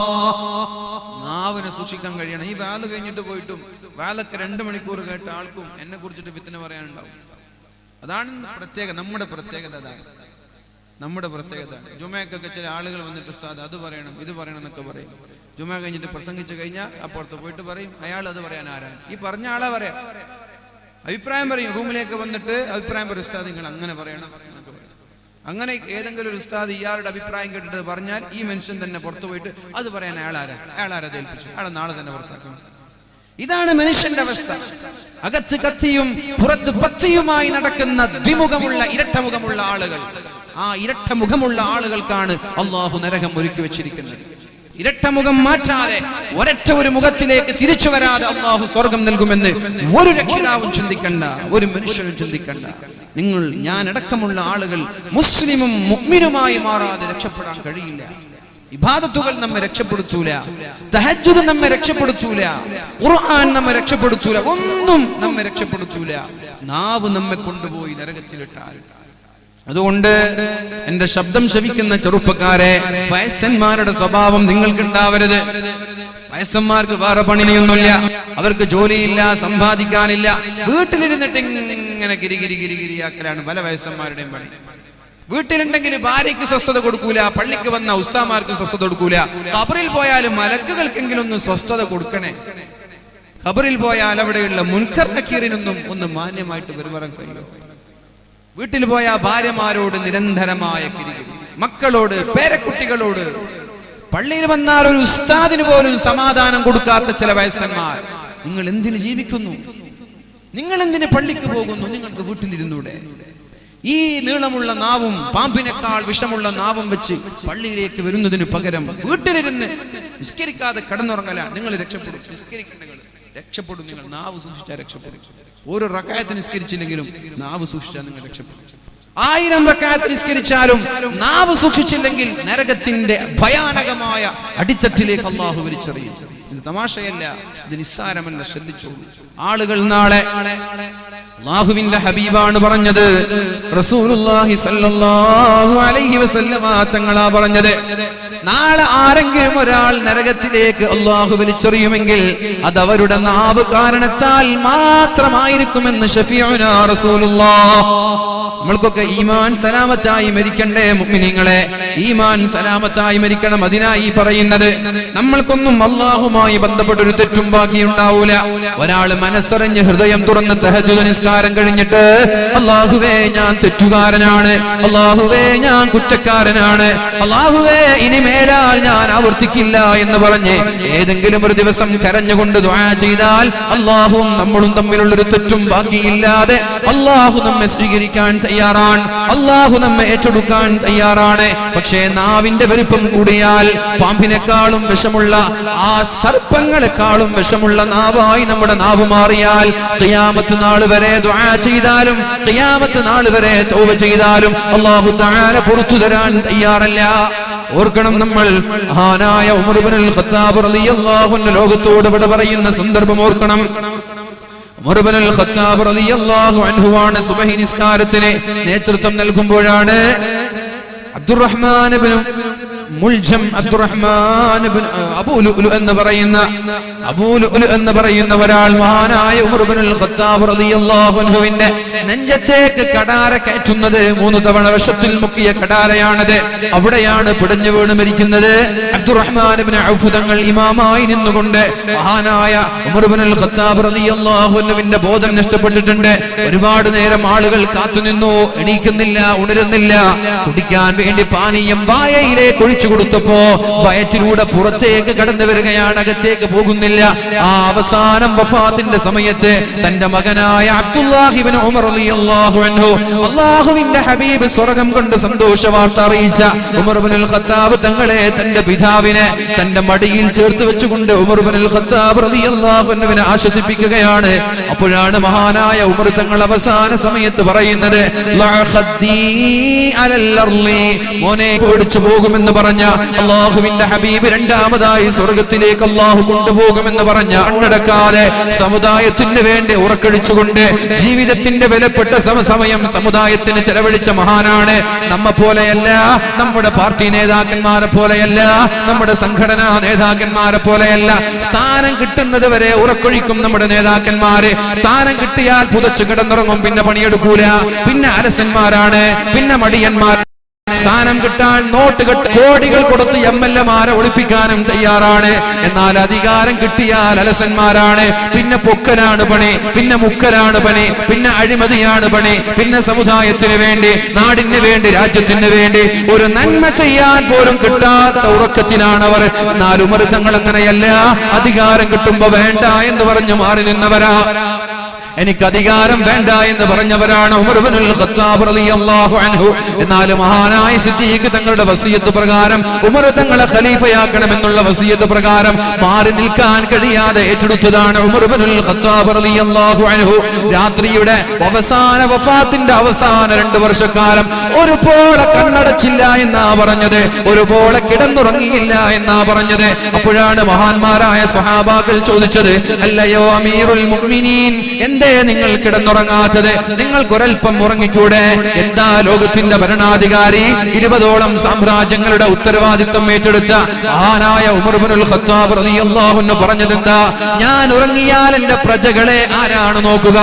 ഞാൻ ഉറങ്ങുന്ന സമയത്ത് എന്തെങ്കിലും ഒരു പ്രശ്നമുണ്ടായാൽ, എന്തെങ്കിലും ഒരു ആവശ്യമുണ്ടായാൽ ആരാണ് എന്റെ സമുദായത്തിന്റെ കാര്യങ്ങൾ ചെയ്തു കൊടുക്കുക? അല്ലാഹുവിന്റെ കോടതിയിൽ ഞാൻ സമാധാനം പറയേണ്ടി വരുമല്ലോ. അതുകൊണ്ടാണ് ഞാൻ കിടന്നുറങ്ങാത്തത്. നിങ്ങൾ ധൈര്യമായി ഉറങ്ങിക്കോളൂ, ഉറങ്ങാതെ കണ്ണുമീച്ച് നടക്കുന്ന ഞാനുണ്ട് ഇവിടെ എന്ന് പറഞ്ഞ് എല്ലാ പ്രജകൾക്കും ധൈര്യമായി നിർഭയമായി ഉറങ്ങാൻ അനുവാദം കൊടുത്തു. ആ ഉമർ ഇബ്നുൽ ഖത്താബ് റളിയല്ലാഹു അൻഹുവിനെ കാണാനാണ് അങ്ങ് പേർഷ്യയിൽ നിന്ന് ആളുകൾ വന്നത്, രാജാവിനെ കാണാൻ വേണ്ടി. രാജാവിനെ അന്വേഷിച്ചു നടന്നു, എവിടെയും കാണുന്നില്ല. പള്ളിയിലേക്ക് വന്നു, പള്ളിയിലില്ല. എവിടെയാണ് കൊട്ടാരം എന്ന് ചോദിച്ചു, കൊട്ടാരത്തിലേക്ക് പോയി. ഓലമേഞ്ഞ സാദാ വീടാണ്, മഴ വന്നാൽ വെള്ളം ചോറുന്ന വീടാണത്, വെയിൽ വന്നാൽ വന്നാലകത്തേക്ക് വെയിൽ കയറുന്ന വീടാണ്. ഇടജന്തുക്കൾക്ക് നിഷ്പ്രയാസം കയറി വരാനുള്ള വീടാണ്. ഈ കൊച്ചുകുട്ടിലാണോ 20ഓളം സാമ്രാജ്യങ്ങളുടെ അധിപനായ ഖലീഫ ഉമർ താമസിക്കുന്നത് എന്ന ശങ്കയോടെ ഉമർ തങ്ങളെ കാത്തിരിക്കുകയാണ്. ഉമർ തങ്ങൾ പുറത്താണെന്നറിഞ്ഞു. ആ ഉമർ തങ്ങളെയാണ് തൊട്ടടുത്തുള്ള ഒരു മരത്തിന്റെ ചുവട്ടിൽ കിടന്നുറങ്ങുന്നത് കാണാനിടയായത്. ആ മരത്തിന്റെ ചുവട്ടിൽ കിടന്നുറങ്ങുന്നതാണ് ഖലീഫ ഉമർ എന്ന് പറഞ്ഞപ്പോ പേർഷ്യയിൽ നിന്ന് വന്ന ദൂതൻ എന്താ പറഞ്ഞത് ഉമർ തങ്ങളോട്?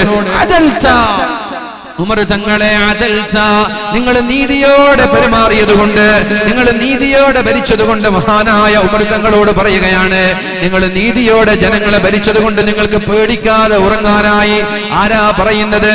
മഹാനായ ഉമർ ഇബ്നുൽ ഖത്താബ് റളിയല്ലാഹു അൻഹുവിനോട് ദൂരെ നിന്ന് വന്ന ആ സഹോദരനാ പറയുന്നത്.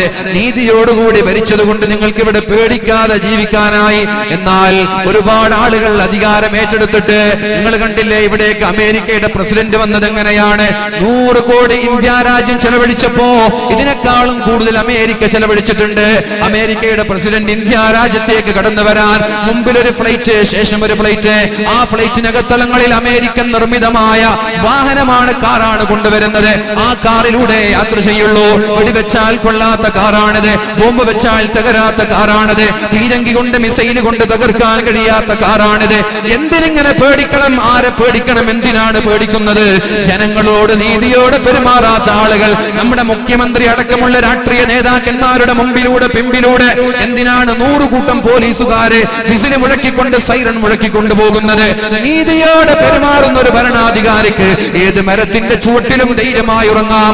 ആക്രമിക്കാൻ ആളുകൾ വരൂല, അപായപ്പെടുത്താൻ ആളുകൾ വരൂല, നശിപ്പിക്കാൻ ആളുകൾ വരൂല.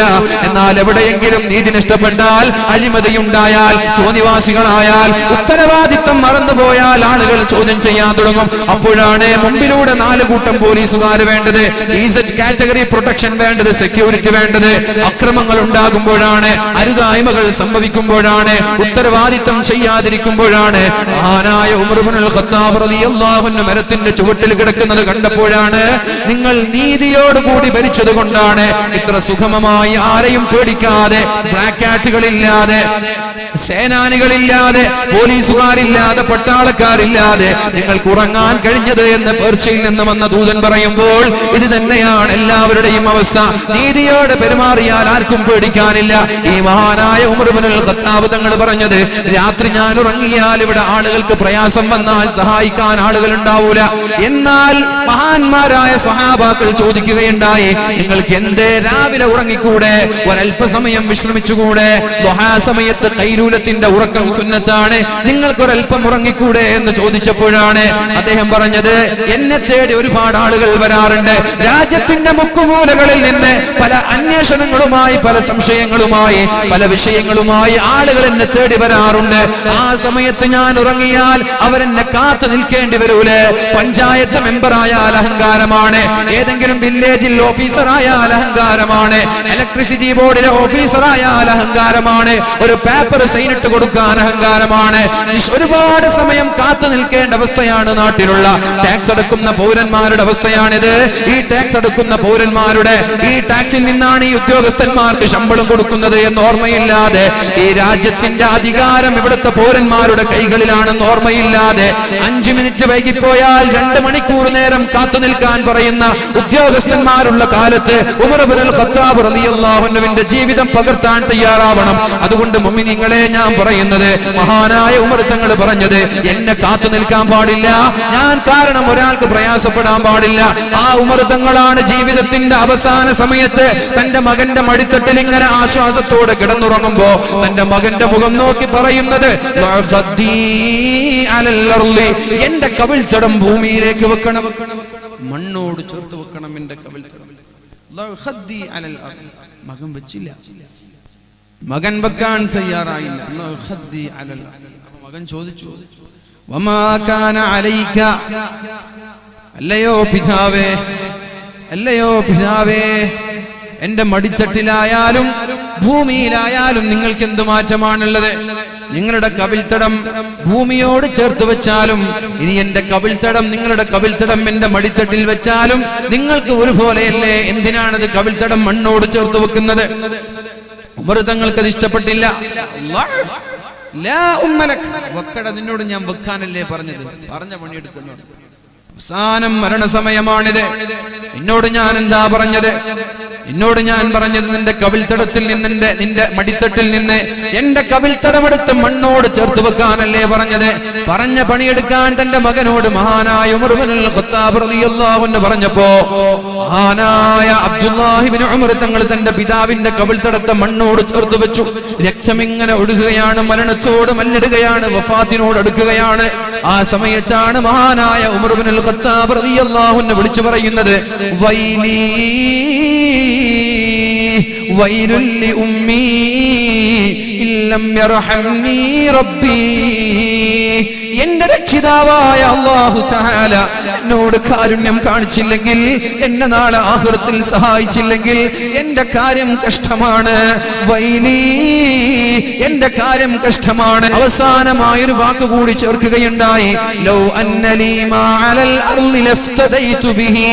ഈ ലോകത്തുള്ള എല്ലാ സമ്പാദ്യങ്ങളും ഞാൻ അല്ലാഹുവിന്റെ മാർഗത്തിൽ ചെലവഴിച്ചിരുന്നുവെങ്കിൽ ഈ മരണമാകുന്ന ഈ ഒരു സമയത്തിന്റെ ഈ മരണവെപ്രാളം അനുഭവിക്കുന്ന, മരണത്തിന്റെ വേദന എനിക്ക് അനുഭവിക്കുന്ന ഈ സമയത്തിൽ നിന്ന് രക്ഷപ്പെടാൻ വേണ്ടി എന്റെ എല്ലാം ഞാൻ ലോകത്തിൽ നിന്ന് സ്വതക്ക ചെയ്തിരുന്നുവെങ്കിൽ, എല്ലാം അല്ലാഹുവിന് സമർപ്പിച്ചിരുന്നെങ്കിൽ എന്ന് ഞാൻ കുതിച്ചു പോവുകയാണ് എന്ന് മഹാനായ ഉമർ ഇബ്നുൽ ഖത്താബ് റളിയല്ലാഹു അൻഹു പോലും പറഞ്ഞിട്ടുണ്ടെങ്കിൽ, പ്രിയമുള്ള മുഅ്മിനീങ്ങളെ, നമ്മുടെ ഹെയർ സ്റ്റൈൽ ഒന്നോർക്ക്, നമ്മുടെ താടി ഒന്നോർക്ക്, നമ്മുടെ പാന്റ് ഒന്നോർക്ക്, നമ്മുടെ സുബഹി നിസ്കാരം ഓർക്ക്, നമ്മൾക്ക് ഖുർആനുമായുള്ള ബന്ധമോർക്ക്. ഖുർആനിന്റെ ആയത്ത് കേട്ടിട്ടാണ് മഹാനായ ഉമർ ഇബ്നുൽ ഖത്താബ് റളിയല്ലാഹു അൻഹു ബോധം കെട്ട് വീഴുന്നത്.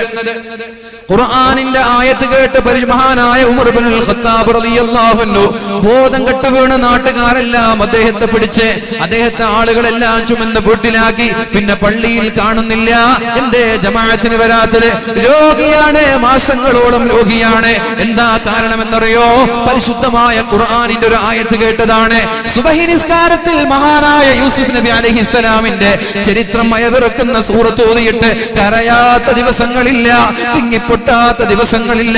തേങ്ങിക്കരയുന്ന ശബ്ദം പിന്നാലെയുള്ള മഅ്മൂമിങ്ങൾ കേട്ടിട്ട് അവരും കരയാതെ സുബഹി നിസ്കാരം പൂർത്തീകരിക്കാറില്ല എന്നാണ് മഹാന്മാരായ സ്വഹാബാക്കൾ നമ്മോട് പഠിപ്പിക്കുന്നത്. ഈ ഉമർ തങ്ങളുമായി എന്ത് ബന്ധമാണ് നമ്മൾക്ക് പറയാനുള്ളത്?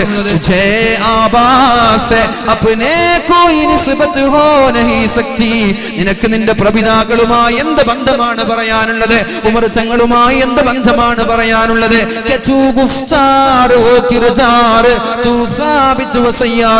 അവർ നിരന്തരമായി ദീനിന്റെ ദഅവത്തുമായി, ദീനിന്റെ നന്മയുമായി, ഇസ്ലാം ദീനിന്റെ ആശയവുമായി ലോകം ചുറ്റിക്കറങ്ങിയപ്പോ നീ എന്താ ചെയ്തത്? നിനക്ക് ദീനുമായി എന്ത് ബന്ധമാണുള്ളത്? നിന്നെ മുസ്ലിം എന്ന് പറയാൻ പറ്റോ? വറാത്ത മുസ്ലിം എന്ന് ലോകത്തുള്ള അമുസ്ലിമീങ്ങൾ ചോദിച്ചുകൊണ്ടിരിക്കുന്ന സാഹചര്യം. ഇസ്ലാം എവിടെ, മുസ്ലിമീങ്ങൾ എവിടെ എന്ന് ആളുകളൊക്കെ മുസ്ലിമീങ്ങളെ കാണാൻ ദാഹിക്കുന്ന ഒരു സമയമാണ്. സൽസ്വഭാവക്കാരനായ മുസ്ലിമിനെ കാണാനില്ല, മാന്യനായ മുസ്ലിമിനെ കാണാനില്ല, കച്ചവടത്തിൽ വഞ്ചന നടത്താത്ത മുസ്ലിമിനെ കാണാനില്ല, ഹറാമ് സമ്പാദിക്കാത്ത മുസ്ലിമിനെ കാണാനില്ല, ഇടപാടിൽ മാന്യത കാണിക്കുന്ന ഒരു മുസ്ലിമിനെ കാണാനില്ല, ചതിക്കാത്ത മുസ്ലിമില്ല. ചെറുപ്പക്കാരനാണെങ്കിലും വയസ്സനാണെങ്കിലും എല്ലാവരെയും പറ്റിച്ചുകൊണ്ട് അറബികളടക്കമുള്ള രാഷ്ട്രീയക്കാരെ, മുതലാളിമാരെ, രാജ്യത്തെ പാവങ്ങളെയൊക്കെ നിരന്തരമായി പറ്റിച്ചു കോടിക്കണക്കിന് സമ്പാദ്യങ്ങൾ ഉണ്ടാക്കി പള്ളിയുടെ പ്രസിഡന്റായി, രാഷ്ട്രീയ നേതാക്കന്മാരായി ഇവിടെ നെഞ്ചും വിരിച്ചു നടക്കുമ്പോൾ എങ്ങനെയാണ് അല്ലാഹു തആല ഈ സമുദായത്തോട് കരുണ കാണിക്കുന്നത്? ഈ സമുദായത്തോട് അല്ലാഹു തആല എങ്ങനെയാണ് മാന്യമായി പെരുമാറുന്നത്? മടങ്ങണം മഹാന്മാരായ സ്വഹാബാക്കളുടെ ജീവിതത്തിലേക്ക്, ചതിയില്ലാത്ത ജീവിതത്തിലേക്ക്, വഞ്ചനയില്ലാത്ത ജീവിതത്തിലേക്ക്, കറകളഞ്ഞ ജീവിതത്തിലേക്ക്, വൈരാഗ്യമില്ലാത്ത ജീവിതത്തിലേക്ക്, വെറുപ്പില്ലാത്ത ജീവിതത്തിലേക്ക്, അസൂയയില്ലാത്ത ജീവിതത്തിലേക്ക്, അടിപിടിയും തർക്കങ്ങളും ഇല്ലാത്ത ജീവിതത്തിലേക്ക്, സ്നേഹ സംഗമങ്ങളുള്ള, പരസ്പരം സ്നേഹിക്കുന്ന, സ്നേഹം മാത്രം കൈമാറുന്ന, സ്നേഹത്തിന്റെ സന്ദേശങ്ങൾ പറയുന്ന, അഫ്ശുസ്സലാം വഅത്ഇമുത് തുആം വസിലുൽ അർഹാം തദ്ഖുലുൽ ജന്ന ബിസലാം. സലാം പറയണം, സ്നേഹം വർദ്ധിപ്പിക്കണം, ഭക്ഷണം കൊടുക്കണം, സ്വർഗ്ഗത്തിലേക്കുള്ള വഴി എളുപ്പമാക്കണം, കുടുംബക്കാരുമായുള്ള ബന്ധം സ്ഥാപിക്കണം, മാറാ രോഗങ്ങളിൽ നിന്ന് രക്ഷപ്പെടണം. ഇതേപോലെ സ്നേഹത്തിന്റെ സന്ദേശവുമായി എന്റെ പ്രിയപ്പെട്ട മുഅ്മിനീങ്ങളെ നിങ്ങൾ മാറും. അങ്ങനെ മാറിയ അല്ലാഹു വിജയം, അല്ലാഹു തൗഫീഖ് ചെയ്യട്ടെ. ഞാൻ നിർത്താം. മുഅ്മിനീങ്ങളെ, ഒരുപാട് വിഷയങ്ങൾ, ഇത്തരം വിഷയങ്ങളൊക്കെ നമ്മൾ ശ്രദ്ധിക്കണം. കുറെ നിസ്കാരവും തസ്ബീഹ് മാലൊന്നും ആരും രക്ഷപ്പെടുത്താൻ പോകുന്നില്ല. ഇതൊക്കെ വലിയ അപകടമാണ്.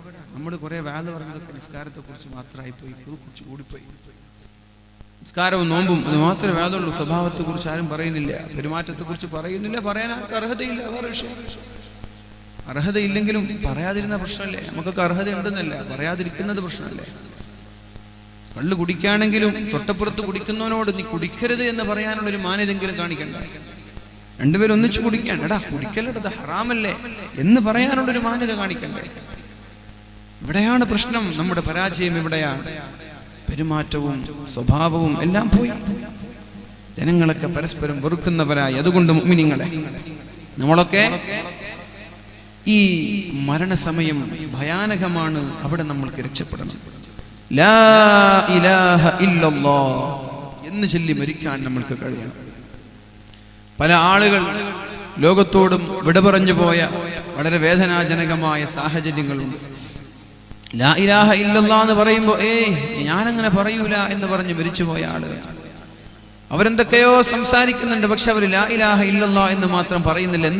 എന്തുകൊണ്ട് അവർക്ക് പറയാൻ കഴിയുന്നില്ല? അവരുടെ ജീവിതത്തിൽ അത് പ്രാവർത്തികമാക്കാത്തത് കൊണ്ടാണ്. അങ്ങനെ ഒരുപാട് മരണങ്ങളുണ്ട്, മോശമായ മരണങ്ങൾ അനുഭവിച്ച ആളുകൾ. അതിന്റെ ചില ഉദാഹരണങ്ങളും കൂടി പറഞ്ഞ് ഞാൻ എൻ്റെ വാക്കുകൾ ഉപസംഹരിക്കാൻ. ഒരാളോട് പറഞ്ഞു ഖുൽ ലാ ഇലാഹ ഇല്ലല്ലാഹ്, മരിക്കാൻ കിടക്കാണ്. ചില സൂഉൽ ഖാത്തിമയുടെ അടയാളങ്ങൾ, ചില മോശമായ മരണത്തിന്റെ അടയാളങ്ങൾ. മരിക്കാൻ കിടക്കുന്ന ഒരാൾ ഒരു ചെറുപ്പക്കാരനോട് പറഞ്ഞു ഖുൽ ലാ ഇലാഹ ഇല്ലല്ലാഹ്. കുടുംബക്കാരൊക്കെ നിന്നിട്ട് പറയാൻ, നീ മോനെ നീ ലാ ഇലാഹ ഇല്ലല്ലാഹ് എന്ന് പറ. അപ്പോഴാണ് അവർ പറയുന്നത് ദാറുൽ ഫുലാനിയ. ലാ ഇലാഹ ഇല്ലല്ലാഹ് എന്ന് പറയുമ്പോൾ ബാക്കിയൊക്കെ പറയാൻ കഴിയുന്നുണ്ട്, ലാ ഇലാഹ ഇല്ലല്ലാഹ് മാത്രം വഴങ്ങുന്നത്. നിങ്ങളൊക്കെ പറയാറില്ലേ? അതിപ്പോ ആർക്കാ കഴിയാത്തത്? മർറബുക, അല്ലാഹ് എന്ന് പറയാൻ ആർക്കാ കഴിയാത്തെന്നൊക്കെ ചോദിക്കുന്നുണ്ടാകും ചെറുപ്പക്കാരൻ. അതൊക്കെ കാണാതെ പഠിച്ചു വെച്ചിട്ടുണ്ടാവും. മർറബുക എന്താ ഉത്തരം? അല്ലാഹ്. അമാ ദീനുക എന്താ ഉത്തരം? ഇസ്ലാം. ഇതൊക്കെ ആർക്കാ അറിയാത്തത്? മുൻകർണക്കിറക്കെ ചോദിച്ച പുഷ്പം പോലെ ഞാൻ മറുപടി പറയുന്നൊക്കെ തീരുമാനിച്ച് വെച്ചിട്ടുണ്ടാവും. മുഅ്മിനീങ്ങളെ, ജീവിക്കുന്ന കാലത്ത് ജീവൻ ശരീരത്തിൽ, നമ്മുടെ ശരീരത്തിൽ ജീവനുള്ള കാലത്ത് ലാ ഇലാഹ ഇല്ലല്ലാഹ് എന്ന് പറഞ്ഞിട്ട് പറയാൻ കഴിയുന്നില്ല. അവസാന സമയം എന്തുകൊണ്ടെന്നറിയോ? ജീവിതത്തിൽ ഇത് പ്രാവർത്തികമാക്കാത്തത് കൊണ്ടാണ്. നിങ്ങൾ എങ്ങനെയാണ്, എന്തിനോടാണ് കൂടുതൽ സമയം ചെലവഴിച്ചത്? അവിടെയാണ് മരിക്കുക. നിങ്ങൾക്ക് എന്തായിരുന്നു കൂടുതൽ ഇഷ്ടം ജീവിതത്തിൽ?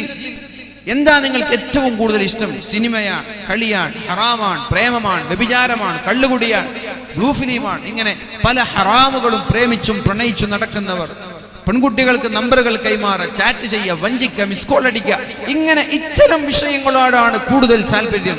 അങ്ങനെയെങ്കിൽ എന്തായിരിക്കും നമ്മുടെ മരണത്തിന്റെ അവസാന സമയം എന്തായിരിക്കും? അതുകൂടി പറഞ്ഞ് ഞാൻ നിർത്താൻ 5 മിനിറ്റ് കൂടി. ഒരാളോട് പറഞ്ഞു, അയാൾ അവസാനത്തെ ചക്രശ്വാസം വലിച്ചുകൊണ്ടിരിക്കുകയാണ്. ഖുൽ ലാ ഇലാഹ ഇല്ലല്ലാഹ്, മോനെ നീ ലാ ഇലാഹ ഇല്ലല്ലാഹ് എന്ന് പറ. അപ്പോഴാണ് അദ്ദേഹം പറയുന്നത് ദാറുൽ ഫുലാനിയ അസ്ലിഹു ഫീഹാ കദാ വൽ ബുസ്താനുൽ ഫുലാനി ഫഅലു ഫീഹി കദാ. അയാൾ ഒരു ഇന്റീരിയർ ഡിസൈനർ ആയിരുന്നു. ഇന്റീരിയർ ഡിസൈനർ, വീടിന്റെ ഇന്റീരിയർ ചെയ്തു കൊടുക്കുന്ന ആളാ. വീടിൽ നല്ല മനോഹരമാക്കി ഗാർഡനും അതുപോലെ തന്നെ ഫർണിച്ചറൊക്കെ ചെയ്യുന്ന ആളാ. ഇയാൾ എപ്പോഴും വന്നിട്ട് ബംഗാളിയോട് പറയും ഈസാക്കാരോ എന്ന് പറയും. ഇയാൾ ജീവിതത്തിൽ ഇതേ പറഞ്ഞിട്ടുള്ളൂ, ആ പൂന്തോട്ടം അങ്ങനെയാക്ക്, ആ കട്ടിൽ അവിടെയൊക്കെ മാറ്റിവെക്ക്, ഈ പലക ഇവിടെ വെക്ക്, ഈ പ്ലൈവുഡ് പോരാ. ഇങ്ങനെ നിരന്തരമായി പുട്ടിയിടുന്നതും അതുപോലെ ഇന്റീരിയർ ഡിസൈനിങ്ങിന്റെ വിഷയം പറഞ്ഞിട്ടുള്ളൂ. അതിനിടയിൽ ബിസിനസ്സിനിടയിൽ നിസ്കരിക്കാനോ ഖുർആൻ ഓതാനോ ദീനിയായി ജീവിക്കാനോ കഴിഞ്ഞിട്ടില്ല. അതുകൊണ്ട് മരിക്കാൻ കിടക്കുന്ന സമയത്ത് അയാളോട് ലാ ഇലാഹ ഇല്ലല്ലാഹ് എന്ന് പറയുമ്പോൾ പറയുന്നത് അസ്ലിഹു ഫീഹാ കദാ, ഇവിടെ നീ ഇങ്ങനെ ചെയ്യേ. വൽ ബുസ്താനുൽ ഫുലാനി, അയാളുടെ പൂന്തോട്ടം, അയാളുടെ ഗാർഡൻ നീ ഇങ്ങനെയാക്കണമെന്നാ പറയുന്നത്. അങ്ങനെ ചൊല്ലി മരിച്ചു പോവുകയാണ്. പക്ഷേ ലാ ഇലാഹ ഇല്ലല്ലാഹ് ചൊല്ലാൻ കഴിയുന്നില്ല. വേറെ ഒരാളോട് പറഞ്ഞു ഖുൽ ലാ ഇലാഹ ഇല്ലല്ലാഹ്.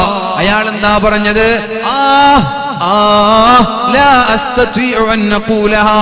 ഇത് പറയാൻ എനിക്ക് കഴിയുന്നില്ല, എന്ന് പറയാൻ കഴിഞ്ഞു, പക്ഷെ ലാ ഇലാഹ ഇല്ലല്ലാഹ് പറയാൻ കഴിയുന്നില്ല. എത്ര എളുപ്പമാണ് ലാ ഇലാഹ ഇല്ലല്ലാഹ് എന്ന് പറയാൻ എളുപ്പമാണ്. പക്ഷേ ജീവിതത്തിൽ ഇത് പ്രാവർത്തികമാക്കണം മുഅ്മിനീങ്ങളെ. എപ്പോഴും അല്ലാഹുവിന്റെ ഈ മഹത്തായ കലിമത്തിനെ കുറിച്ചുള്ള ചിന്തയുണ്ടാകണം. ജീവിതത്തിൽ അത് ചെല്ലാനും നമ്മൾ സമയം കണ്ടെത്തണമില്ലെങ്കിലോ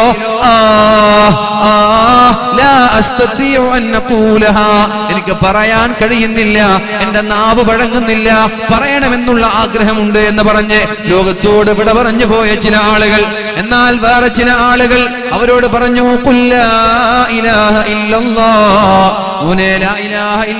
എന്ന് പറയുമ്പോ അയാൾ പറഞ്ഞതെന്താ? നീ പറഞ്ഞത് പറയാൻ എനിക്ക് കഴിയുന്നില്ല. ജീവിതത്തിൽ ഒരു തെറ്റുപോലും ഞാൻ ചെയ്യാതിരുന്നിട്ടില്ല.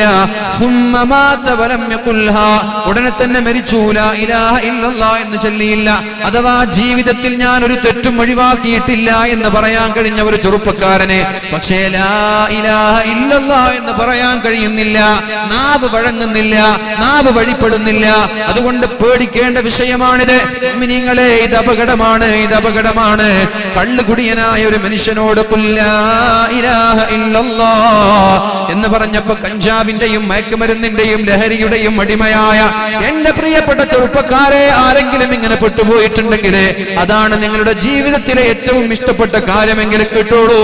മരിക്കാൻ പോകുന്ന ഒരു കള്ളുകുടിയനോട് ലാ ഇലാഹ ഇല്ലല്ലാഹ് എന്ന് പറയാൻ പറഞ്ഞപ്പോ അദ്ദേഹം അവസാനമായി പറഞ്ഞത് ഇശ്റബ് വസ്ഖിനി, ഇശ്റബ് വസ്ഖിനി, നീ കുടിക്ക്, കുറച്ച് എനിക്ക് ഒഴിച്ചതാ, നീ കുടിക്ക്, കുറച്ച് എനിക്കും ഒഴിച്ചതാ എന്ന് പറഞ്ഞ് ലോകത്തോട് ഇവിടെ പറഞ്ഞു പോയി. പക്ഷേ ലാ ഇലാഹ ഇല്ലല്ലാഹ് എന്ന് പറയാൻ കഴിഞ്ഞില്ല.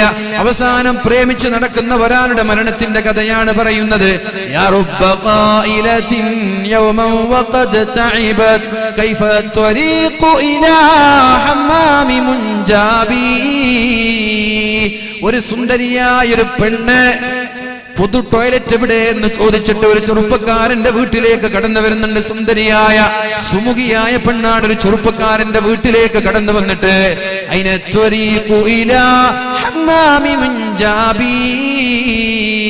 മിൻജാബിയുടെ പൊതു ടോയ്ലറ്റ് എവിടെ എന്ന് ചോദിച്ചിട്ടാ വരുന്നത്. ആ ചെറുപ്പക്കാരൻ ഈ പെണ്ണിനെ പറ്റിക്കുകയാണ്. ഇത് തന്നെയാണ് മിൻജാബിയുടെ ടോയ്ലറ്റ് എന്ന് പറഞ്ഞ് വാതിൽ തുറന്നു കൊടുത്തു. ആ പെണ്ണെന്ത് ചെയ്തു? വാതിലിന്റെ അകത്തേക്ക് കയറിയപ്പോ പിന്നാലെ ഈ ചെറുപ്പക്കാരനും കയറി വാതിലിന്റെ കുറ്റിയടിച്ചു. വ്യഭിചാരത്തിന് തയ്യാറാവുകയാണ്. അപ്പോഴാണ് ആ പെണ്ണ് ഞാൻ പെട്ടുപോയി, ഞാൻ ചതിയിൽ പെട്ടുപോയി, ഞാൻ കെണിയിൽ പെട്ടുപോയി എന്ന് മനസ്സിലാക്കിയപ്പോ ആ പെണ്ണ് ഒരു തന്ത്രം ഉപയോഗിക്കുകയാണ്, ഒരു പെണ്ണ് ഐഡിയ ഉപയോഗിക്കുകയാണ്. ആ ചെറുപ്പക്കാരനാടോ പെണ്ണ് പറഞ്ഞു, അൽഹംദുലില്ലാഹ്, നിങ്ങളെ കിട്ടിയതിൽ എനിക്ക് സന്തോഷമുണ്ട്. ഇന്നത്തെ ദിവസം നമ്മൾക്ക് വളരെ സന്തോഷത്തോടെ ചെലവഴിക്കണം ഇൻഷാ അല്ലാഹ്. ഈ വീട്ടിൽ വെച്ച് ഇൻഷാ അല്ലാഹ് ഇന്നത്തെ ദിവസം വളരെ നല്ല രീതിയിൽ റാഹത്തായി ചെലവഴിക്കണമെന്ന് ആ പെണ്ണ് ചെറുപ്പക്കാരനോട് പറഞ്ഞു. എന്നിട്ട് പറഞ്ഞു, ഇന്ന് നമ്മൾക്ക് കഴിക്കാൻ വേണ്ടി വളരെ മനോഹരമായ സ്വാദിഷ്ടമായ ഭക്ഷണം നിങ്ങൾ കൊണ്ടുവാ, നമ്മൾ കടിച്ചു പൊളിക്കാമെന്ന് പറഞ്ഞപ്പോൾ ഉടനെ തന്നെ ആ ചെറുപ്പക്കാരൻ വാതിൽ തുറന്ന് അങ്ങാടിയിലേക്ക് ഭക്ഷണം വാങ്ങാൻ വേണ്ടി കടന്നുപോയി. അങ്ങനെ മനോഹരമായ വ്യത്യസ്തമായ വിഭിന്നമായ വൈവിധ്യമായ ഭക്ഷണങ്ങൾ കൊണ്ടുവന്നിട്ട് തന്റെ വീട്ടിലേക്ക് കയറി നോക്കുമ്പോൾ ആ പെണ്ണിനെ കാണാനില്ല. ആ പെണ്ണ് പോയിരിക്കുകയാണ്, ആ പെണ്ണ് സ്ഥലം വിട്ടിരിക്കുകയാണ്. അയാള് വാതിലടച്ചിരുന്നില്ല, അയാള് കുറ്റിയടിച്ചിരുന്നില്ല, വിശ്വസിച്ചു കൊണ്ടുപോയതാണ്. അപ്പോഴേക്കും ഇയാൾക്ക് ഭ്രാന്തായി. കാരണം നല്ലൊരു സുന്ദരിയായ സുമുഖിയായ ഒരു പെണ്ണിനെ ആരാരും കാണാതെ നല്ലൊരു സാഹചര്യത്തിൽ വ്യഭിചരിക്കാൻ അവസരമുണ്ടായിട്ട് ഞാനത് നഷ്ടപ്പെടുത്തിയല്ലോ എന്ന വേദനയോടെ അയാൾ നിരന്തരമായി പാടാൻ തുടങ്ങി. യാ റബ്ബ ഖായിലത്തിൻ യൗമൻ വഖദ് തഇബത് കൈഫ ത്വരീഖു ഇലാ ഹമ്മാമി മിൻജാബി. ഹമ്മാമി മിൻജാബിയുടെ ബാത്റൂം എവിടെ എന്ന് ചോദിച്ചു വന്ന ആ പെണ്ണെവിടെ, ആ പെണ്ണെവിടെ എന്ന് നിരന്തരമായി നാട് നീളെ പാടി പാടി പാടി നടക്കുമ്പോഴാണ് ഒരു ദിവസം ഒരു വീടിന്റെ വരാന്തയിൽ ഈ പെണ്ണിനെ കാണാനിടയായത്. ഈ പാട്ട് കേട്ടപ്പോ ഈ മനുഷ്യന്റെ മുഖം നോക്കി പെണ്ണ് തിരിച്ചൊരു പാട്ട് പാടി. ഹല്ലാ ജഅൽത സരീഅൻ ഇദ് ലഫിർത ബിഹാ ഹർസൻ അലാ ദാരി ഔ ഖുഫ്ലൻ അലൽ ബാബി. ഹല്ലാ ജഅൽത സരീഅൻ നിങ്ങൾ വാതിൽ പൂട്ടാതെ എന്തിനാണ് പോയത്? എന്തിനാണ് വേഗം അമിതമായ ആർത്തിയോടുകൂടി ഭക്ഷണം വാങ്ങാൻ നിങ്ങൾ ഇറങ്ങിപ്പോയത്?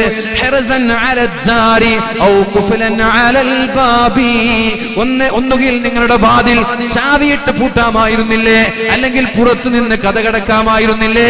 എന്തിനാണ് നിങ്ങൾ ആർത്തിയോടെ വാതിലടക്കാതെ പോയത്? അതുകൊണ്ടല്ലേ നിങ്ങളുടെ പെണ്ണ് മിൻജാബിയുടെ ടോയ്ലറ്റ് എവിടെ എന്ന് ചോദിച്ചു നടന്ന പെണ്ണ് നിങ്ങളിൽ നിന്ന് നഷ്ടപ്പെട്ടത് എന്ന് പറഞ്ഞപ്പോൾ അയാളുടെ ഭ്രാന്ത് കൂടുകയാണ് ചെയ്തത്. ഇങ്ങനെ ഈ മനുഷ്യൻ അവസാനമായി ലോകത്തോട് വിട പറയുന്ന സമയത്ത് കുടുംബക്കാരെല്ലാം ഒരുമിച്ച് കൂടി അദ്ദേഹത്തോട് പറഞ്ഞു, ലാ ഇലാഹ ഇല്ലല്ലാഹ്. ഇദ്ദേഹം അവസാനമായി മരിക്കുന്ന രംഗം എങ്ങനെയാണ്? അവസാനമായി അദ്ദേഹത്തോട് ലാ ഇലാഹ ഇല്ലല്ലാഹ് എന്ന് പറഞ്ഞപ്പോൾ അദ്ദേഹം അവസാനമായി പറഞ്ഞത് ഐന ത്വരീഖു ഇലാ ഹമ്മാമി മിൻജാബി. മിൻജാബിയുടെ ടോയ്ലറ്റ് എവിടെ എന്ന് ചോദിച്ചു വന്ന പെണ്ണെവിടെ എന്ന് പറഞ്ഞിട്ടാണ് അവസാന ശ്വാസം വലിക്കുന്നത്. അങ്ങനെ മരിച്ചു. പ്രേമിച്ച ഒരാൾ വ്യഭിചരിക്കാൻ വേണ്ടി ജീവിതത്തിൽ വ്യഭിചാരം താല്പര്യത്തോട് കൊണ്ടു നടന്നു.